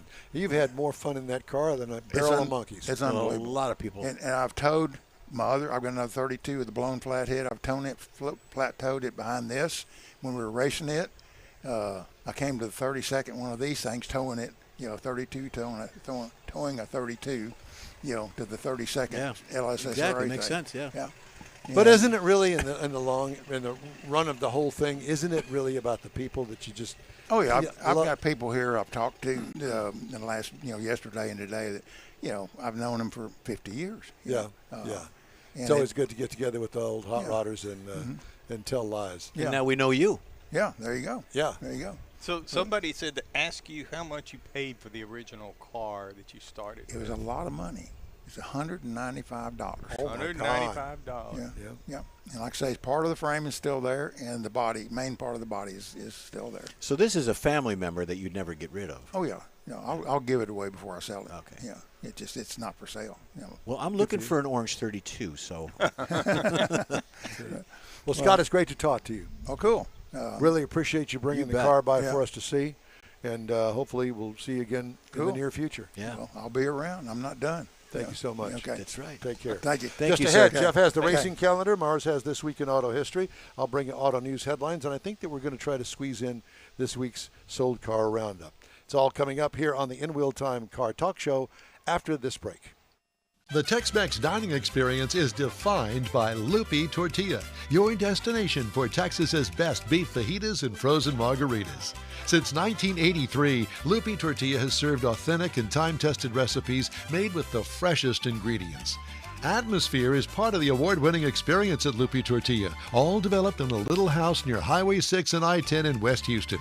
Visit any of the Lupi Tortillas and you'll see the same attention to detail in each and every location. Start your Lupi experience with queso flammeado and guacamole, along with a classic frozen margarita. Dine on famous Lupi beef and chicken fajitas, or pepper shrimp brochette, or a fish or vegetarian entree, and finish with a scrumptious flan for dessert. Find Lupi Tortilla in Houston, College Station, Beaumont, Austin, San Antonio, and Dallas-Fort Worth. There's a Texas location near you. The recipes are authentic and time-tested. The ingredients always fresh. Lupi Tortilla, he's pretty good. The Inwell Time Car Talk Show thanks you for 14 wonderful years. Yep, our first show aired May 7th, 2011 on a local radio station. Then it was a move to the digital world and social media, and you followed. Thank you. We continue to build and grow our fan base, and it's all because of you and your auto enthusiast friends. We appreciate your support.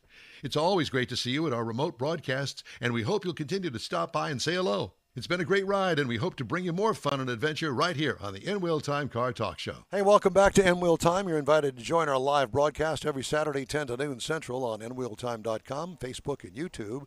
We hope you check us out from our home base in Sugar Land and the Sugar Shack Studios next weekend. If you miss us then, catch all the action on your favorite podcast channel. Time now for the racing calendar, and Jeff Zekin has that. Is it sponsored by Texas Muscle Car Club Challenge. Thank you, guys. Hey, not much is going on except for a couple of things. There's a lot of teams are off for the summer break, for Father's Day, and all that good stuff. But we do have Xfinity is racing in Mexico. That would be today for the Xfinity Series, and then tomorrow, the big boys, the NASCAR Cup guys, are also in Mexico City. NHRA's off, IMSA's off, F1's off, and the open wheel guys for Indy are off as well this week. Okay. So there you go. That's it. All right. Thank you very much. Now, this week in auto history, Mr. Mars. Got a few quick, interesting stories that came up this week in auto history. In 1948, Ferdinand Ferry Porsche, he produced his first production Porsche, the number 356/1. Completed its first maiden drive. It was a lightweight rear engine with a Volkswagen-sourced flat Ford. But this was the prototype that laid the foundation for all of Porsche's brand identity coming forward, with the aluminum body and the hot rod engine.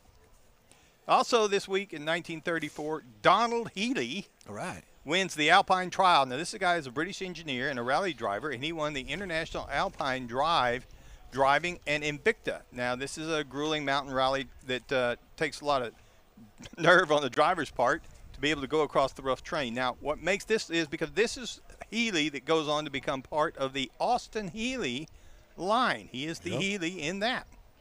Also this week in 1955, Le Mans, there was a disaster during the race. During the 24 hours of Le Mans, killed 83 spectators. Wow. Now this, it was originally started colliding with the car, an Austin Healey, and it's caused the debris from the wreck to be thrown up into the crowd.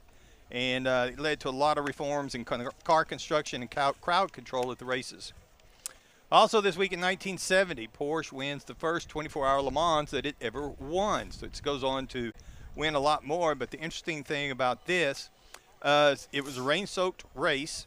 And in the flat 12 engine and revolutionary aerodynamics of the 914-7 transformed Porsche into the class winner. In 24 hours of Le Mans. Now, to interrupt you, Mike, Don sent me some information on it. Cadillac is on the pole for this year's First and second. First and second for 24 hours of Le Mans. Go ahead, continue, please. So Germany's Nuremberg hosted its first official race this week in 1926. Now, it was in the mountains, and it was created a very challenging circuit, and it cost a loss because of all the elevation changes and the curves. And it was won by a driver in a Mercedes-Benz, and it became one of the world's most iconic and demanding tracks. It was nicknamed the Green Hell. Now, on this week, also in 1969, the Ford GT secured its fourth consecutive win at the 24 Hours of Le Mans with Jackie with a YX and Jackie I.E. Oliver piloting the number 6 car. Now, Jackie X protested the dangerous Le Mans start. Oh, yeah. When the race started, he walked to his car. Yeah. While everybody else was running, he walked. But they still won the race. Yeah. That was this week in automotive history. Perfect. All right. Thank you, sir. And before we get too far, I want to thank Rick Neely. Yes. Lone Star Street Rod Association has been most gracious and invited us up and has babysat us the entire time we've been here. So thank you very much, Rick. We really appreciate it, along with all the members of Lone Star Street Rod Association. All right. I think we're going to do now the Hemming Sold Car Roundup. Okay. Guess the price. Give me just a moment. Is Go there- ahead. Huh? No, you said give me just a moment, Yeah, and then go ahead. Well, no, you can keep talking. I just have to get it out of the... Oh, I see. You need to define. In what other you're- words, wait on him. Yeah, wait but on don't me, wait. but go ahead. Yeah, wait, but don't wait. Yeah. I can't see with the light. Yeah, well. The sun is murder It out is, there it on your is. screen. So we had some interesting cars come up on the Hemming Sold Car Roundup this week, and of course the first one that I wanted to pick was a 1968 Chevrolet Corvette. Now I dug down a little bit deeper than I normally do, because I thought, it's a red 68 Corvette, and it is a convertible, and it is a 427, 435 horse V8. Okay, so it's a big block, and it's got tri-power on it. Okay, you ready now? Yeah. Okay. Were you going to tell me that you were ready? I'm ready. He's ready. So guess what this car sold for? This is what drew my eye. What do you think that this car sold for? 23. 23. Yeah. I'm going to say 63. Oh, okay. David, do you want to join in on this? I'm here. Okay. So what do you think? A 68 Chevrolet Corvette convertible. Looks all stock. Probably restored. 72. But it's a 427, 435 horse, which Probably is a over rear 100 grand or combination. something. 72. 72. It's over 100 probably. It's $110,250. But I win. And that's what it sold for. That's what it sold for. Wow. Well, I was only going to buy some of it. Okay, the next car up, this is for Jeff, a 1992 Cadillac Brougham. I think they call it a Brougham, but we like to call it the Brougham. Broham. And it's So how much- 72? 92 92. Cadillac Brougham. It's got the wire wheel covers on it. Looks clean. It has 61,000 miles on it. So that kind of drew my attention as far as why is it selling for this price. So what do you think that sold for, Mars? For me, 8,000, but that 8,000, Jeff? I'll go 12. 12? David? 13.5. 14,963. You go, David. Wow. So when we're looking at cars for the hot rod tour, This would be it. Because the seats are like, They're velvet. oh, yeah, and they're like 18 inches thick. Yeah, they are. And it's got air conditioning. And that thing will go down the highway, lumber down the highway. that would be it. Float down the highway. In your and get Brougham. about 12 miles to the gallon. I'm all in. Next up, 1965 Ford Mustang convertible. White with looks like a black interior, but I'm not sure about that. 41,000 miles. Now, whether those are the original miles or not, I don't know. But it's got the stock wheel covers on it. Yeah. I remember when those wheel covers came out, we went, ooh, look at those. Those look like real mags on there. How much? Gosh. 65 Ford Mustang convertible. 28. 21. Jeff's 21. David? Well, I'm going to have to go 28.5. $22,050. $22,000, basically. Wow. Wow. Next up, since we had a Pontiac on here earlier, Yeah, look at that. here's a 1977 Pontiac Formula 400. Yeah, you could tell by the hood. It's got a few miles on it, but not bad. It's a 6.6 liter, just like the one that we had on the show here. 18,300 miles on the car. It looks completely stock. What do you think that white Pontiac Formula from 1977 would go for with the 6.6 liter in it? 23. 23. Mr. Mars? I was going to go 32. 32. 27.5. 37.8. Oh. Not bad for that few miles. We're not If very it's all good at this, original. are we? It's No, well, the sun. no. You can't see it. I can't Some see of it. you are right on. Okay, let's go back to classics. I think that there may be one or two of these here today in Granbury. 1957 Chevrolet Bel Air, two-door, yellow with a white top. Can't tell the interior. It's got custom wheels on it. Probably been restored because they're touting that it has 2,100 miles on it. So I would imagine build, that's yeah. probably from the restoration. It has a 283 V8 in it. 57 Chevy Bel Air. Probably a Power Glide. Hard top. You go first. No, Mike. it's not a hard top. I don't know. I can't tell. Yeah, it's Yeah, it's a post. it's post. Postcard. Okay, so how much? Clean. 26. 35. 22. David wins 34,913. Woo! That was Now let's get back to the pick-em-up trucks. Square body. Square body, 1977 Chevrolet C10. 454 cubic inch with an automatic transmission. So this would be considered a resto mod square body. It's got some Krager SS's on it. It's gray. I can't tell the color of the interior. But guess what that would sell for? 14. 28. 18. Mr. Mars wins 26. The square 250. bodies are hot right now. They are. Yep. Let me look at my time here and see where we are. Because I got a couple of more. Oh, we got time. Good. Got a couple of more here. Here's one. Let me just say this when I give you the description. There's something wrong with it. A 1969 Oldsmobile Toronado. Front-wheel drive. Remember, it's the beginning of front-wheel drives. Yeah. When I assume that it's got a V8 in it. I'm not that well-schooled in these. 69 Oldsmobile Toronado. What would that sell for? Now, I prefaced it by saying it apparently needs some work. The body looks straight, but it looks stock. 3,000. 8,000. 12. $13,050. Good job, Michael. You own it. It is yours. Wow. You bought it. And our last one of the day. Look at No, that. I got two more. Last one here. This goes along with the vehicles that are here today. A 1948 Ford with a 350 Chevy with an automatic transmission. I think that one's here in the show. Might be. Yeah. Sitting right over 48 Ford. Okay? So post-World War II, but they hadn't updated much. So 48 Ford, 350 Chevy in it, automatic transmission. Black. Custom grill. Custom wheels. Or aftermarket wheels. How much? 17. 17. Mars? 28. David? 25. 35.7. So I got a feeling that's a pretty nice car. Yeah. Yeah, there's something And we're finally, not seeing. I've got the car from Mr. Mars. Yeehaw.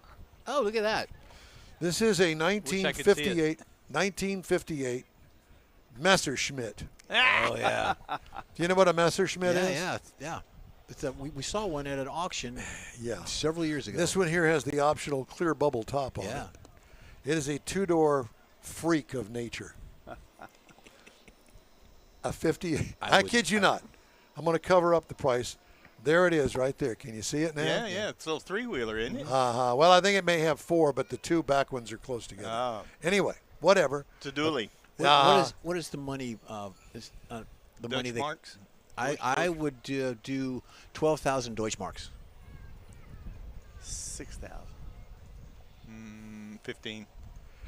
Mr. Mars wins not only the spot-on price, but he wins the car. And he's going to get rid of the truck, and this is going to become the new in-wheel time machine. Oh, wow. The back seat It's is sold- going to be full. Yeah, with There a is no motor, back seat. with a motorcycle motor in it. $15,908 is what it went for. Nice. So if you want to get into Messerschmitts. Messerschmitt, bring it to shows like this and get laughed at a lot. And be, what is that thing? The Messerschmitt. Well, Kristen said they're going to have a Vespa show, Yeah, but Vespa. she didn't say motorcycles or Vespa cars in the fall. There may be some more stuff there. Well, you know what, Mike? I think that you need to champion the cause for us to come back up and do a Vespa show. And then we're going to do the Corvette show in October. Yeah. Maybe put it back to back. Just saying. We could leave all the equipment set up. Just leave it out here. Absolutely. We'd love to hear from you. Shoot us an email. The address here is info@inwheeltime.com. And we're wrapping up today's show. And I have to tell you that this show kind of surprised me this year. And you're going to ask, why do you think that, Don? We're waiting. Well, I can't really say. First of all, we got to the hotel at about, 3:30, 4 o'clock yesterday afternoon.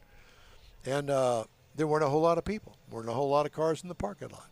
Then we go to dinner last night at 6:30 over here at Vito Corleone. And there weren't a whole lot of people in there. Yeah, it was moderately. I'm thinking, what's busy. going on? No people show up. Then we come this morning. And now people are having a hard time trying to find a place to park. We're fenders to bumpers. Exactly. And the parking lot down there, and they're making a parking lot on the other side of the Right, playground. because last year it was fairly empty over here. Now it's kind of full. Well, I think everybody and his mother's here, and you're missing out. You got food trucks. You got all kinds of stuff going on. If you're listening to us in the Dallas-Fort Worth area, I suggest you come on out. The In-Wheel Time Car Talk Show continues after this. You own a car you love. Well, why not let Gulf Coast Auto Shield protect it? Houstonian John Gray invites you to his state-of-the-art facility to introduce you to his specialist team of auto enthusiasts We promise you'll be impressed. Whether you're looking to massage your original paint to a like-new appearance, apply a ceramic coating, install a paint protection film, nano-ceramic window tint, or new windshield protection called ExoShield, Gulf Coast Auto Shield is where Houston's car people go. Curbed your wheels? Instead of buying new, why not have them repaired? How about a professionally installed radar detector? Gulf Coast Auto Shield does that too. Get a peek inside the shop and look at the services offered by getting online and heading to gcautoshield.com. Better yet, stop by their facility at 11275 South Sam Houston Tollway, just south of the Southwest Freeway, and get a personal tour. Gulf Coast Auto Shield is your place to go for all things exterior. Call them today, 832-930-5655 or gcautoshield.com. Well, that's all for this week's In Wheel Time Car Talk Show. Be sure and check us out online at inwheeltime.com. We're always looking for new, informative, and fun automotive things. If you got an idea or maybe an event or a road trip destination you'd like for us to check out, let us know. Our email address is info@inwheeltime.com. When you're looking for award-winning car talk, you can find the In Wheel Time Car Talk Show 24/7 on the In Wheel Time app. When you're on the road, grab a podcast anytime from your favorite podcast provider, including the new SiriusXM podcast channel, and be sure and catch us on the Odyssey radio app. We video stream our live show every Saturday 10 to noon on Facebook, YouTube, and InWheelTime.com. Next week, we're going to be back in the Sugar Shack studios. The In Wheel Time video technical director is We Always Need More Jeff Zekin. For booking agent, video editor, and people finder, and do it all, Mike Out of This World Mars, along with chief engineer David Ainsley, I'm Don Armstrong. Special thanks to everyone at the Lone Star Street Rod Association for inviting us back. And a special nod to Tammy Dooley at the Granbury Convention and Visitors Bureau. Join us next week, back home in Sugar Land. Thanks again for joining us, and we'll see you next time here on the In Wheel Time Car Talk Show.